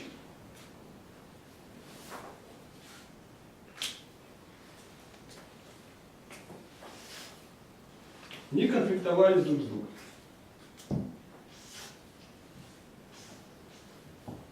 Чтобы они каким-то образом могли быть увязаны в какое-то единство.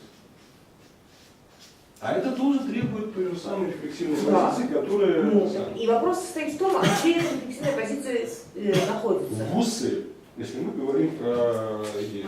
Вот это Нет? не факт. Почему? Ну, Потому что кроме того, что нарисовал Иван, вот этой, как бы этих сталактитов, нарастающих над разного рода там эти конструкциями сейчас, да? Ну, организовано. То есть тут это школа, там профтех ля-ля-ля фигня, а тут эти университеты, ну, где корочки и так далее. Еще параллельно есть еще дополнительные конструкции, про которые я вам говорила, да, про все онлайн-курсы, всякая хрень, ну, как бы развитие телекоммуникаций, то есть куча образования, которое вообще не попадает в регулируемую систему образования. Ну слушай, если мы начинаем вот как раз вот в этой содержательной логике рассуждать, то ты видел где-нибудь вот такие курсы, я просто не встречал, по нациостроительству, условно говоря, которые формировали бы... Нет. Вот. То есть эти Вообще, курсы, всё, они что как раз связано- вот такие вот инженерные какие-то штуки, курсеры там и прочее, прочее.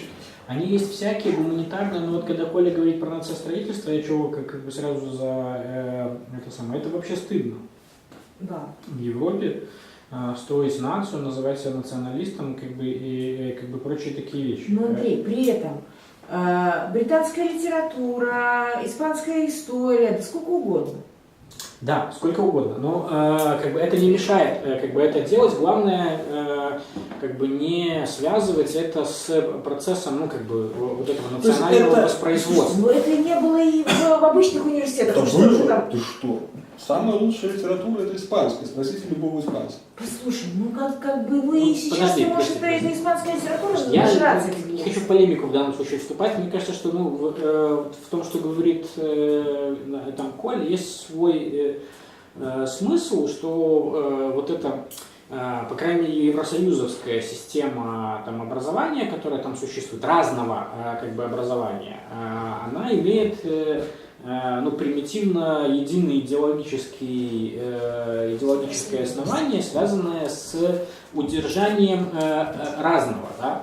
То есть сосуществование разного и коммуникация между разными является идеологической основой всего этого многообразия. Это я с тобой согласна. И любое то, что как бы будет идти вразрез с этим, будет атаковаться вообще всеми Да, но возможными. это мы сейчас говорим об идеологическом.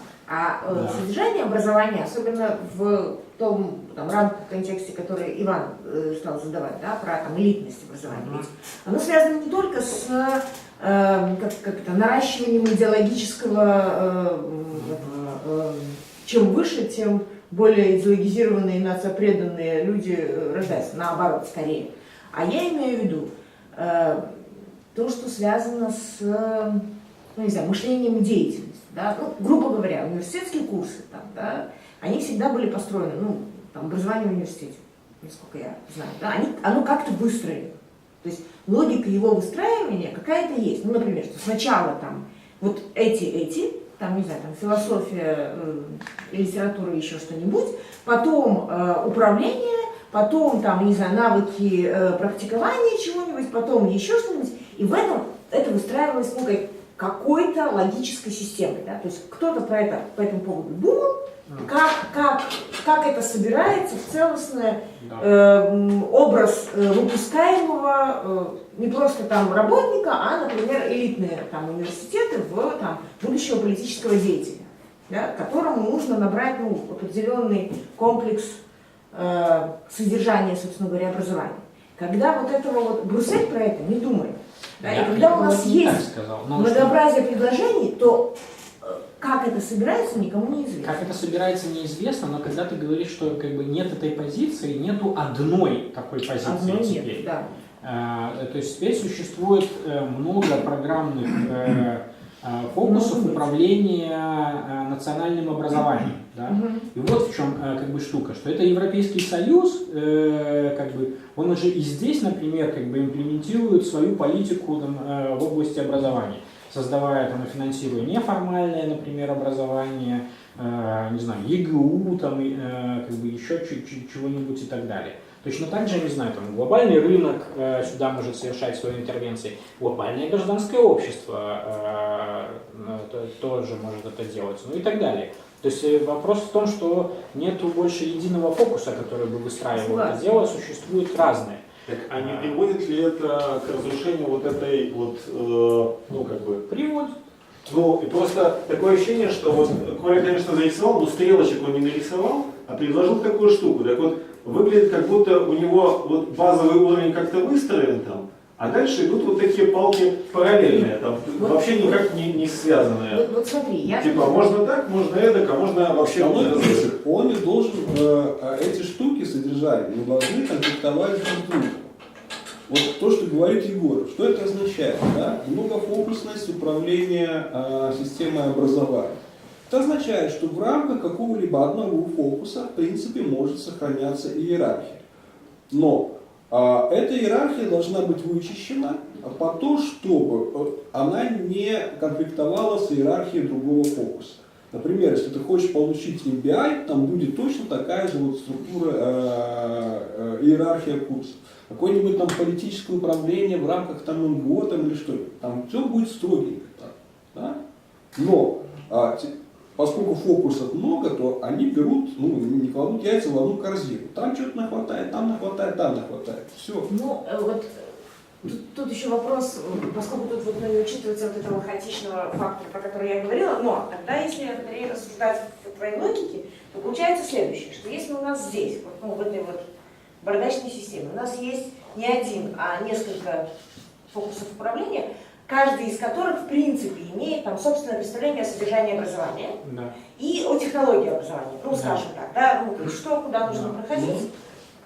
Не противоречивый, например, или не вступающий в жесткий конфликт содержательный, идеологический даже, скорее, чем содержательный, да? То тогда что они воспроизводят на уровне общества? Они воспроизводят тогда разного типа элиты. Да? То есть, грубо говоря, экономическая элита, или какая-нибудь айтишная элита, для которой модно бросить школу в 3 классе и, в общем, все делать в гараже и, а потом догнаться да? И это другая структура отношений тогда. И в том числе, эти элиты соревнуются, или за влияние своим содержанием образования, или типом образования. Если развивать мою логику с этим, и тогда Даже вот это можно Вот. писать про эти треки, ну, про то, что я говорила, что как бы люди здесь, ну, используя вот эти вот дополнительные возможности, они выстраивают скорее, ну, как бы по среднему, ну, по общим трендам, по каким-то еще чего-то. Это тоже такой как бы своеобразный рефлексивный фокус. Только Ну, вот это важно. я тут немного сам себе противоречу, но там еще вот такая фигня, что если национальное государство было, ну, таким, ну, как бы оно рефлексивно покрывало все общество, да, ну, по крайней мере, имело такую претензию. И всю систему там, национальной политики и образования строила, ну, в некотором смысле, ну, в смысле мышления это тотально, как бы для всех. То вот эти как бы новые фокусы управления, когда Таня говорит, что в Брюсселе там нету центра принятия решений, там есть брюссельская бюрократия. Она ну, далеко не так тотально вот здесь, там, да. То есть это скорее имплементация определенных фрагментов содержания образования в как бы иную образовательную среду. И практически все так действуют. То есть если по отношению, например, к ЕС сам Европейский Союз может иметь какую-то логику целостности того, ну и создавать специальные учреждения там, ну или, не знаю, НАТО. Вот мне очень понравилось, как они тоже создавали там Baltic Defense College. Там, да? Это в хренской жопе, балтийские страны ничего не могут сделать для укрепления обороноспособности НАТО, потому что у них 2 самолета и 1 танк. Так пусть они хоть кадры воспитывают. И им там создали Baltic Defense College, который воспитывает всю элиту натовской офицерии, которая учится в Латвии, по-моему, находится. Вот. И, то есть это тогда, в каких-то частях, то есть они обеспечивают, это дело, эти международные, акторы. А для нас, например, Европейский Союз выполняет вот эту фрагментирующую роль, скорее, в образовании. То есть это запуск каких-то кусков содержания образования. То же самое с бизнесом. Это не обязательно, целостно. То есть не обязательно целостно организованный процесс, где они эти фокусы управления выстраивают единую систему. Я понимаю, что при наличии многофокусности, практически никто не может владеть пространством, общественным пространством целиком. Да? И в этом смысле, чем дальше от тебя, тем меньше ты владеешь. Например, тем меньше ресурсов и так далее. Но я скорее тут размышляю про то, что это, в этом смысле, это банально, что это разные типы элит, военные, ученые, еще кто-нибудь, творцы, да? Но в общем, вот после некой унификации национальной, да, вот это, в этом смысле это еще и борьба вот этих типов человеков, да, с разными картинами мира, в том числе. Да. Если уже сильно экстраполировать это, да? У меня тут что-то с элитами непонятно. Смотри, да, в старой системе, будь то медикам, ученым, военным, да, в рамках нации и государства, это было единое поле нации, на котором ты мерился своими мускулами и, условно говоря, мы всех могли свести по рангам, да, типа генерал армии, заведующий, доктор больницей, и прочее. Да? Колледжский асессор соответствовал какому-нибудь фельдфебелю. Вот. А здесь что получается? Да? То есть у нас есть разные, получается, вот эти поля, да? Нация, регион, Европа, мир, да? У нас есть разные предметные фокусы управления. Да? Содержательные функции. Содержательные, да, фокусы управления, в которых ты тоже можешь... И где-то в этом смысле сохраняется научная картина мира как единая базовая и целостная, а где-то вообще нет. Да, так и возникает тогда, соответственно, вопрос, в чем тогда элита. Содержание понятия элита в современном самом мире. Оно, видимо, уже скорее строится через намерение, чем занятие, например, определенной образовательной ниши в том числе. Не так. Если условно система образования дефрагментировалась, и каждый фокус выстраивает свою систему образования, по сути, да, то элиты, получается, взращиваются в рамках этого фокуса. Да. И Нет, получается, я что... наоборот, нет, они не могут, система образования в такой ситуации не может подготовить элиту. Элиты случаются, но не производятся. Вот Но- и все. Ну, Да, да. Так они как бы и всегда так... Нет, нет. нет, там было следующее. Знаешь, это высшая Ты партийная школа. октябренок, пионер, комсомолец, секретарь комсомольской организации, членство партии и так далее, высшая партийная школа, райком, член ЦК КПСС, Центрального комитета. Все.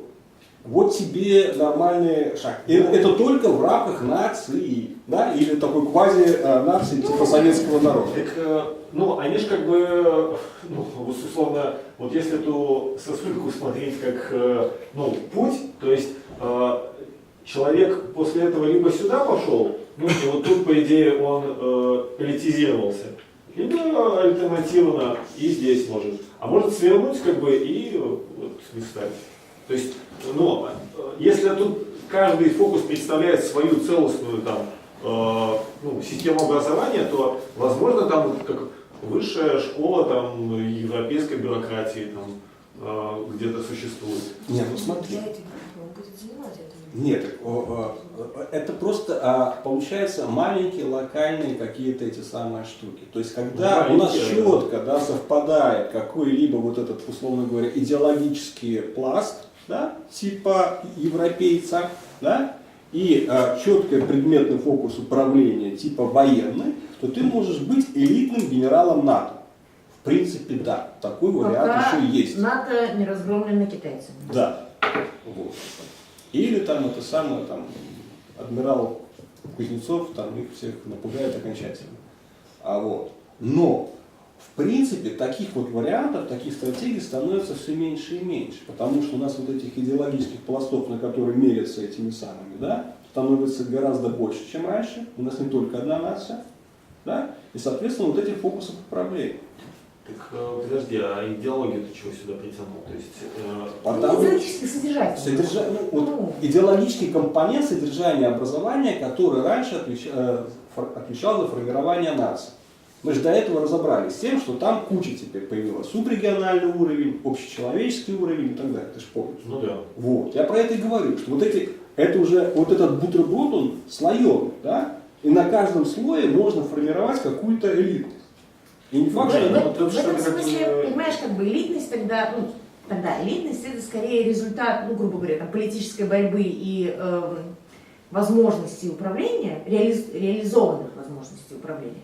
А образование в этом смысле только может подтягивать для того, чтобы случилась элита. А не закономерно выводить. Ну, как-то так. Ну, что-то где-то близко. Но элитарно в современном мире это фактически функция от обладания определенными ресурсами. Вот это создает элиту. Ну, вопрос же как раз в том, что разные типы ресурсов создают разные элиты. Да. Да, есть там политический ресурс, и можно, ну, как бы, это, есть там финансово-экономический, а есть Дело в том, что эти... единое пространство нации обеспечивало конвертацию одного ресурса в другой, беспрепятственно. Ну, в принципе, да. Да. Там, как бы, в этом смысле, там конвертация была значительно более сильная, да? Да. Финансовые ресурсы конвертировался, там, ну, не знаю, в культурные, там, или еще во что-нибудь. А тут, ну, как бы, Но образованность тоже своего рода ресурс, по крайней мере, в смысле степени, там, значит, соответствующего статуса и так далее. Нет, Пусть кстати, не сила кстати Джобса. говоря, вот эти вот ребята, университеты, которые висят сбоку, да, и вот, они... включаясь в болонский процесс, говорят, мы знаем все ваши фишки с этой многофокусностью и так далее, мерите И мы сами, свой а мы как были Не, а у нас... элитным образованием статусным, так и останемся. Да нет, ну, с точки зрения вот, как бы, претензий на производство элит сейчас может претендовать любой фокус. Ну, Наравне да. с этим старым традиционным университетом Давайте может... может, кто же ему поверит. Ну, а как бы, дело же не в вере, там, Вот а даже в- мы в- претендуем. по факту производства. То есть, ну, этот фокус уже он должен быть обеспечен в итоге, ну, самовоспроизводиться фокус, правильно? Подождите, ну что значит это самое? То есть, что значит по факту производства? По факту производства означает, что вот эта вот академия, условно говоря, фигачила высших этих самых командные курсы армии. И вот, пожалуйста, список выпускников сплошь генералы и адмиралы. Вот, пожалуйста. Сейчас такого нету вообще. То Сейчас, есть, в принципе, каждый готовится... официальный Не, университет, надо сказать, что он ПТУ, готов. имеет своих вот этих самых товарищей. Доску почета. Нет, Коль, ну как бы это что же не так радикально? На самом Ну, я же, конечно, да. утрирую, да, но поди ты найди вот эту конвертацию одних этих самых региональных деятелей в других. Ну, смотри, как бы, вот эта фигура, управляющая фокусом ну, образовательным, у нее же как бы претензии не только на образовательное, но и по сути на общество. То есть это, как сказать, ну... Что тут общество? да, Ну, ну, мы ж а зачем мы начали и управлять, заканчиваем. зачем мы управлять Соотношением просто жизни. образованием? Ну какой смысл вот там типа чем-то поуправлять? Через образование на самом-то деле управляется вот этим. Ну, то есть ради этого все. И элиты нужны как бы здесь. Там. Элиты нужны Ну, там. и, соответственно, если это система образования, то она пытается подготовить ну, какую-то свою эту грушу. Вот это вот в итоге обеспечить... Нету никакой груши, Ваня. Все, оставайся на прошлом листе. Нету никакой груши. Ну, мне кажется, что вот база как национальная, она остается внизу, а дальше на ней уже растут разные вот эти Нет, груши, нет. которые вытянуты в свой фокус управления. Расовая ситуация выглядит предельно ужасно.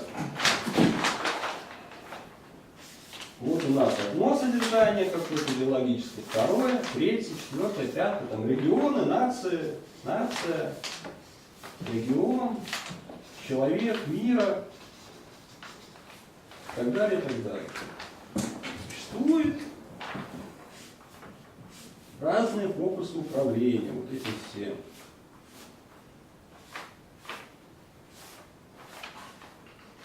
Все они пытаются этим делом управлять. Каждый со своей этой самой колокольни пытается каким-то образом прочертить и так далее, все эти самые штуки. Соответственно, груши не может быть. Потому что если было один фокус и одна площадка, да, тогда бы оно случилось. Когда у нас много этих фокусов и много площадок, тогда Тогда нет. наверное, нарисовал, почему Почему из одного фокуса должно управляться и национальное, и региональное, и мировое. Что это за фокус такой? Ты можешь его назвать конкретно? Пожалуйста, тот же самый Брюссель. Он озабочен тем, как регионы развивать, как нации развивать, как человека мира развивать. Вот и так Брюссель далее. может, а второй фокус, который таким Второй же национальный какой-нибудь, бизнес-фокус. Национальный тогда управляет меньшим, это же как матрешка. Нет, он лезет опять-таки в регион. А на глобальный уровень может есть? Конечно. Естественно. Конечно. Как? Наше образование самое лучшее. И все? Регионе. Ну, то есть, это вот такое управление региональным образованием. Вань, ну есть ты допусти, национальным. что такое возможно. Ну, Нет, слушай, подожди, твои как фантазии национальные до этого. государства лезут в регион, например, в Армении, за деньги ЕС создается как бы магистратура как бы для вот, там, всего этого региона, пожалуйста, но под контролем армянского там, вот, этого самого. Вот региональное как бы, там, действие на этом уровне. Потому что они реально будут управлять там содержанием Не, образования. ну никто сейчас, по-моему, не претендует вот еще, что ну, вот в таком виде, как претендовало национальное государство на тотальность, никто не претендует. Тебе не нужно, ну, как-то охватывать как бы все, тебе нужно получить, ну, от этого какой-то, да, свой небольшой гешефт, и что тебе там надо. Никто не хочет больше управлять миром. Ну, Даже миром в рамках... мы тут наплодили как бы кучу схем, но вот если взять, допустим, вот, ну, в итоге на кого это все обрушивается, ну, то есть на человека, который получает образование, то есть и он попадает, ну, под разные фокусы попытки его образовать. ну, как это, и у каждого там своя версия целостности, там, и, как бы, и свои доминанты, ну, что должно быть в начале, потом, там, как это собирается в целостность.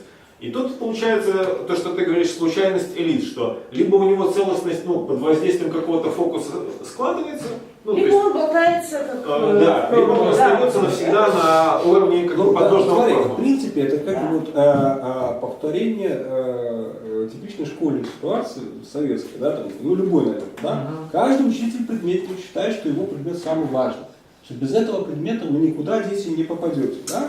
Все они устраивают, воздействуют эти самые на ученика, но есть директор школы, который имеет в конце последнее слово, главное. Он решает, хороший ты, плохой, выгнать тебя из школы или не Ну, выгнать. ты уже перевел на микроуровень, там, Да, как бы, да. все Сейчас ситуация такая, все что- учителя создают единую систему советского образования, при том, что каждый может говорить, что самый важный. В этом и есть смысл, что каждый предмет самый важный, но в итоге советский человек на выходе. Точно. Поэтому, А потому тут- что был директор школы. То есть вот эта вот метапозиция вот этих самых фокусов управления, она действительно под вопросом. Да. Что И директора поэтому школы нет. Теперь да, и теперь просто есть предметники, и как бы в принципе кто-то может так, ну, как бы всю жизнь пройти по всем предметам, но не факт, что он соберет что-то вместо директора школы, ну, сам по себе.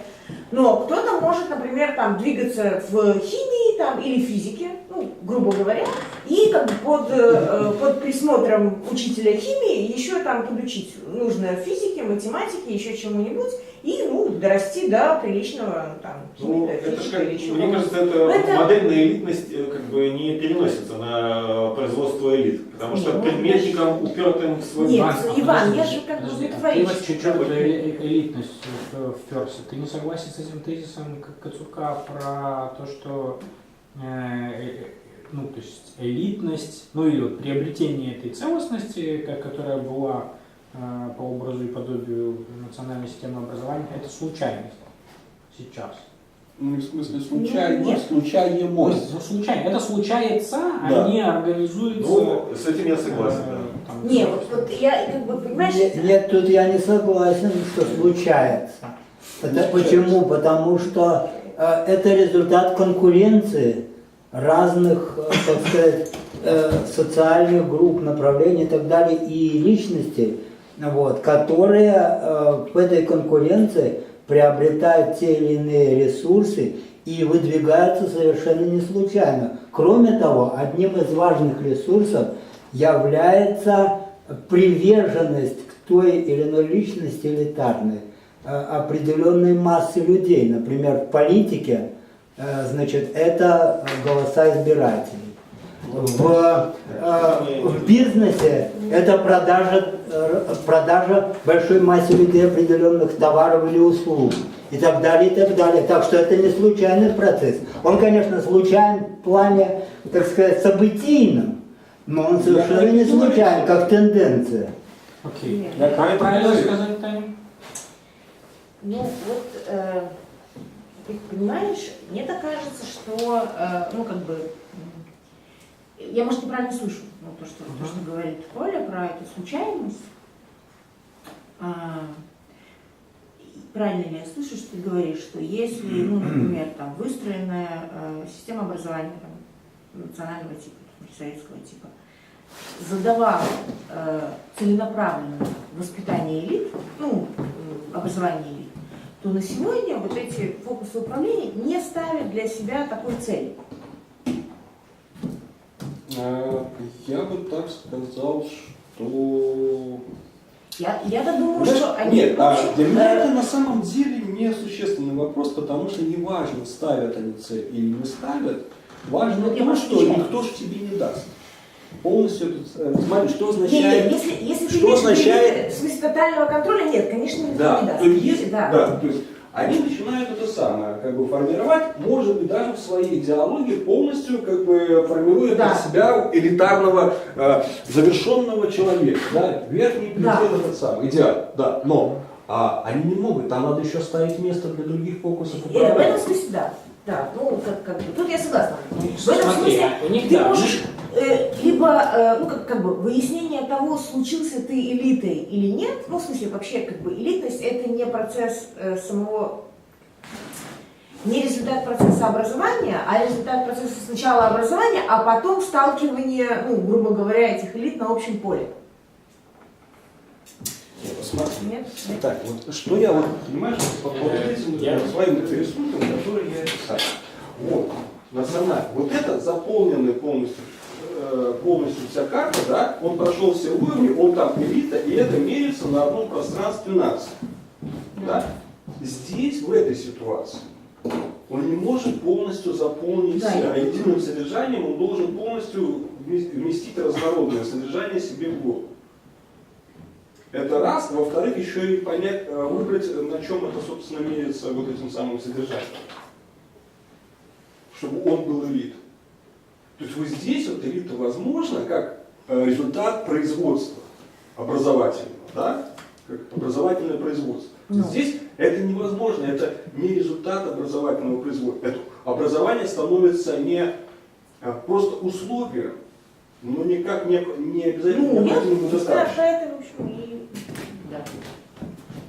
Ну, смотри, тогда какие стратегии действия, вот, например, если я сижу в Брюсселе там, да, и озабочен тем, чтобы в Европейскую комиссию, европейские институты попадали лучшие кадры для управления этим сложным образованием. Сложным образованием в смысле Европейским Союзом. Да? И тогда должна быть какая-то рефлексивная фигня. Ну, там, я не знаю, там, предположим, это департамент Европейской комиссии по культуре и образованию. Да? И они действительно присутствуют в Болонском процессе с наблюдательным голосом, там еще там где-то и прочее. И тогда я должен в этой хаотической структуре формирующегося образования, где вот эти существуют содержательные линии разворачивания разного образования, предусматривать возможность набора таких компетенций, которые позволяют мне, в конце концов, людям, дошедшим ко мне на работу, присвоить вот этот значок, там, не знаю, еврокомиссар. Да? Понимаешь? Я к тому, что, когда мы говорим про эти фокусы управления, да, у меня есть возможность взять эту образовательную ситуацию, рефлексивно. Поэтому значок включается кому угодно.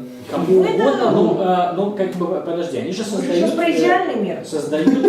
этот самый колледж в Наталине, в Брюгге, готовят этих 2 года европейских магистров, финансируют специальные программы образования под это и прочее. Что они делают в этом смысле? То есть каким образом, если мы представляем себе возможность этого фокуса управления и обеспечения определенной целостности, они в этом фокусе, или летучий университет, если мы хотим воспитывать в этой образовательной ситуации элиты, как ты можешь работать с такого рода штукой, да, хаотически, сложно организованной, как слоеный пирог с разными фокусами управления, где набор этой элитарности становится случайным, что ты в этом месте делаешь для того, чтобы эту целостность можно было обеспечить? Либо, мы все забиваем на эту целостность, просто совершаем хаотические действия и ставим фильтр на вход. Кто-нибудь попадет. И большую зарплату брал. Угу. А потом смотрим, получилось! Уже когда выходил на семинар. Подожди, вот я... Как ты собираешься в летучем университете формировать элиту? Нет, Если бы я знала ответ на этот вопрос, вас бы как-то не сидела. элитные войска. Да. Коллеги, спасибо за содержательную беседу. Мне, к сожалению, пора. Спасибо вам. Спасибо. Подождите. Вот сейчас. Может быть, я что-то не понимаю. Я вижу два разных пути, да, или вот, значит, есть. В этом я разве.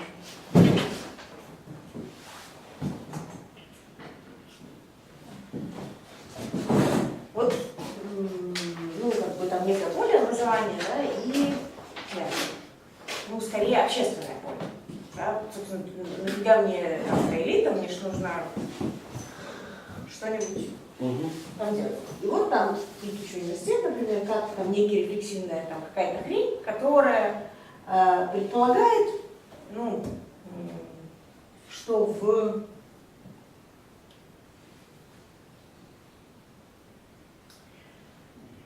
ну, скажем так, влиять на там, не знаю, национальную систему образования мы не можем. Ну, в связи вот с сказанным потому что Включившимися обстоятельства. с включенными обстоятельствами, потому что тут еще всякие придурки влияют на это вот все дело, да, своими этими. Одни НАТО строят, другие Советский Союз достраивают, там третьи еще что-нибудь, да.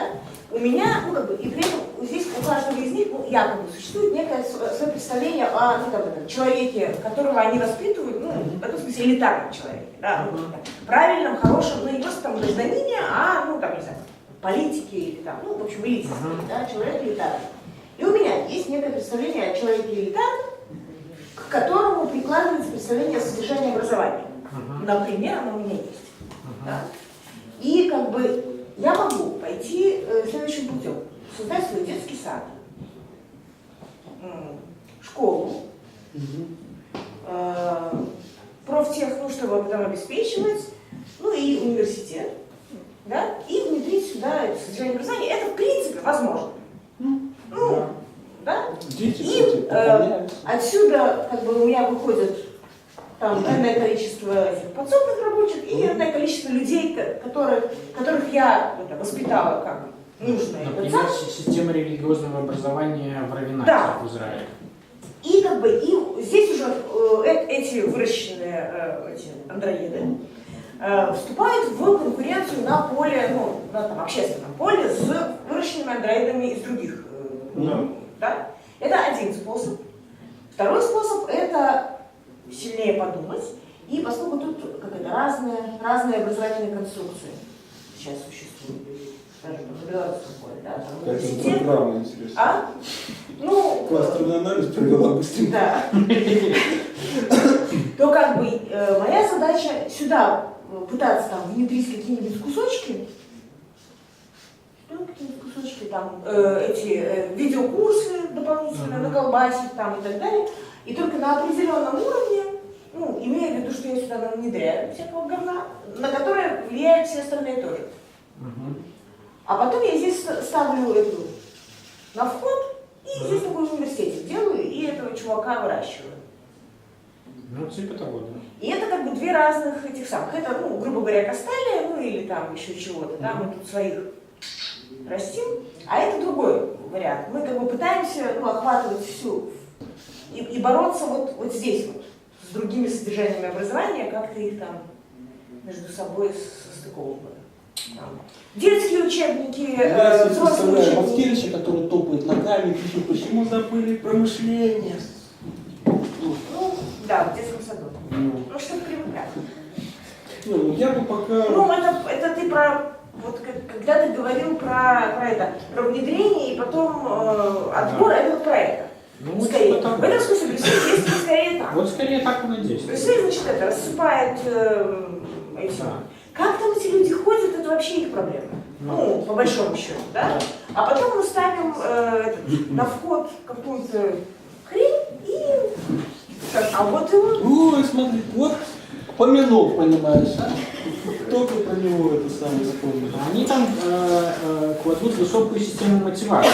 Да, конечно. Для того, чтобы... Поскольку они хорошо разбрасывают тут.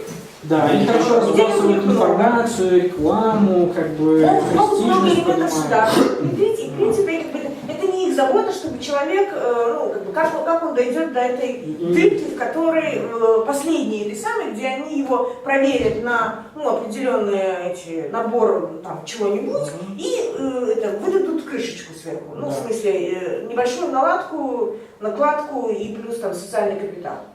Ну да. Но он все равно здесь становится этим конкурентом, ну, как бы другим системам, которые действуют точно так же, ну, грубо говоря. Ну да. Там предпринимательская, уже конкурентом власти над миром. Они тогда просто по разным фокусам расходятся и конкурируют уже в другом плоскости. Они выращивают, и уже в общественной плоскости становятся конкурентами. конкурентами. Это там, не знаю, Нет, предприниматели, смотри, политики. даже там сложнее немножко, потому что да. тот же этот самый Брюссель, он формирует, он вкладывает ресурсы в обустраивание пространства Европы, на котором будут меряться уже вот эти самые еврообразованцы. Да? То есть он ведет двойную работу. То есть он обеспечивает вот это самое пространство для сравнения и обеспечивает само это самое содержание. То есть это бабла в 2 раза больше. 2. Да. Надо им еще что-нибудь предложить, чтобы они тратились быстрее. А мы в это время будем строить свою башню. Ну, может, какой-то есть третий путь, не знаю. Наверняка. Ну что? Ну все. Теперь все понятно. Осталось выбрать.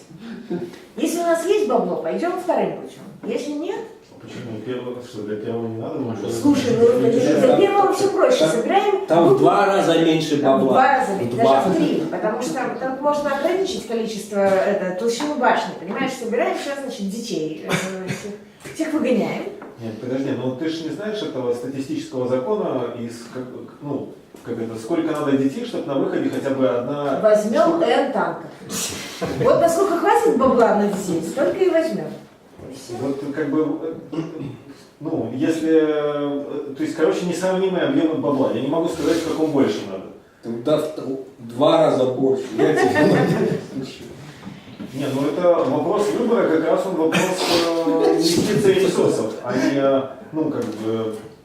то есть можно и так, и так. То есть... Не, я думаю, что... Не, проблема, будет ребята, дороже, в том, конечно. что все и первый, и второй путь в современных условиях обладают сомнительной эффективностью. Да. Вот и все. В этом Вот это смысле, основная проблема, Реально, а не бабло для реализации. реально это первый дороже. Дороже в смысле, потому что он был бы эффективным, если бы его можно было действительно вот так построить. Кастали. Отрезать, да. Да. Но поскольку его невозможно отрезать, то, тебе будут портить постоянно. Да. И вот как сейчас происходит. Мы их учим, они портятся и портятся. Приходят домой, сериалы смотрят, с этим Нормальный сериал посмотрел.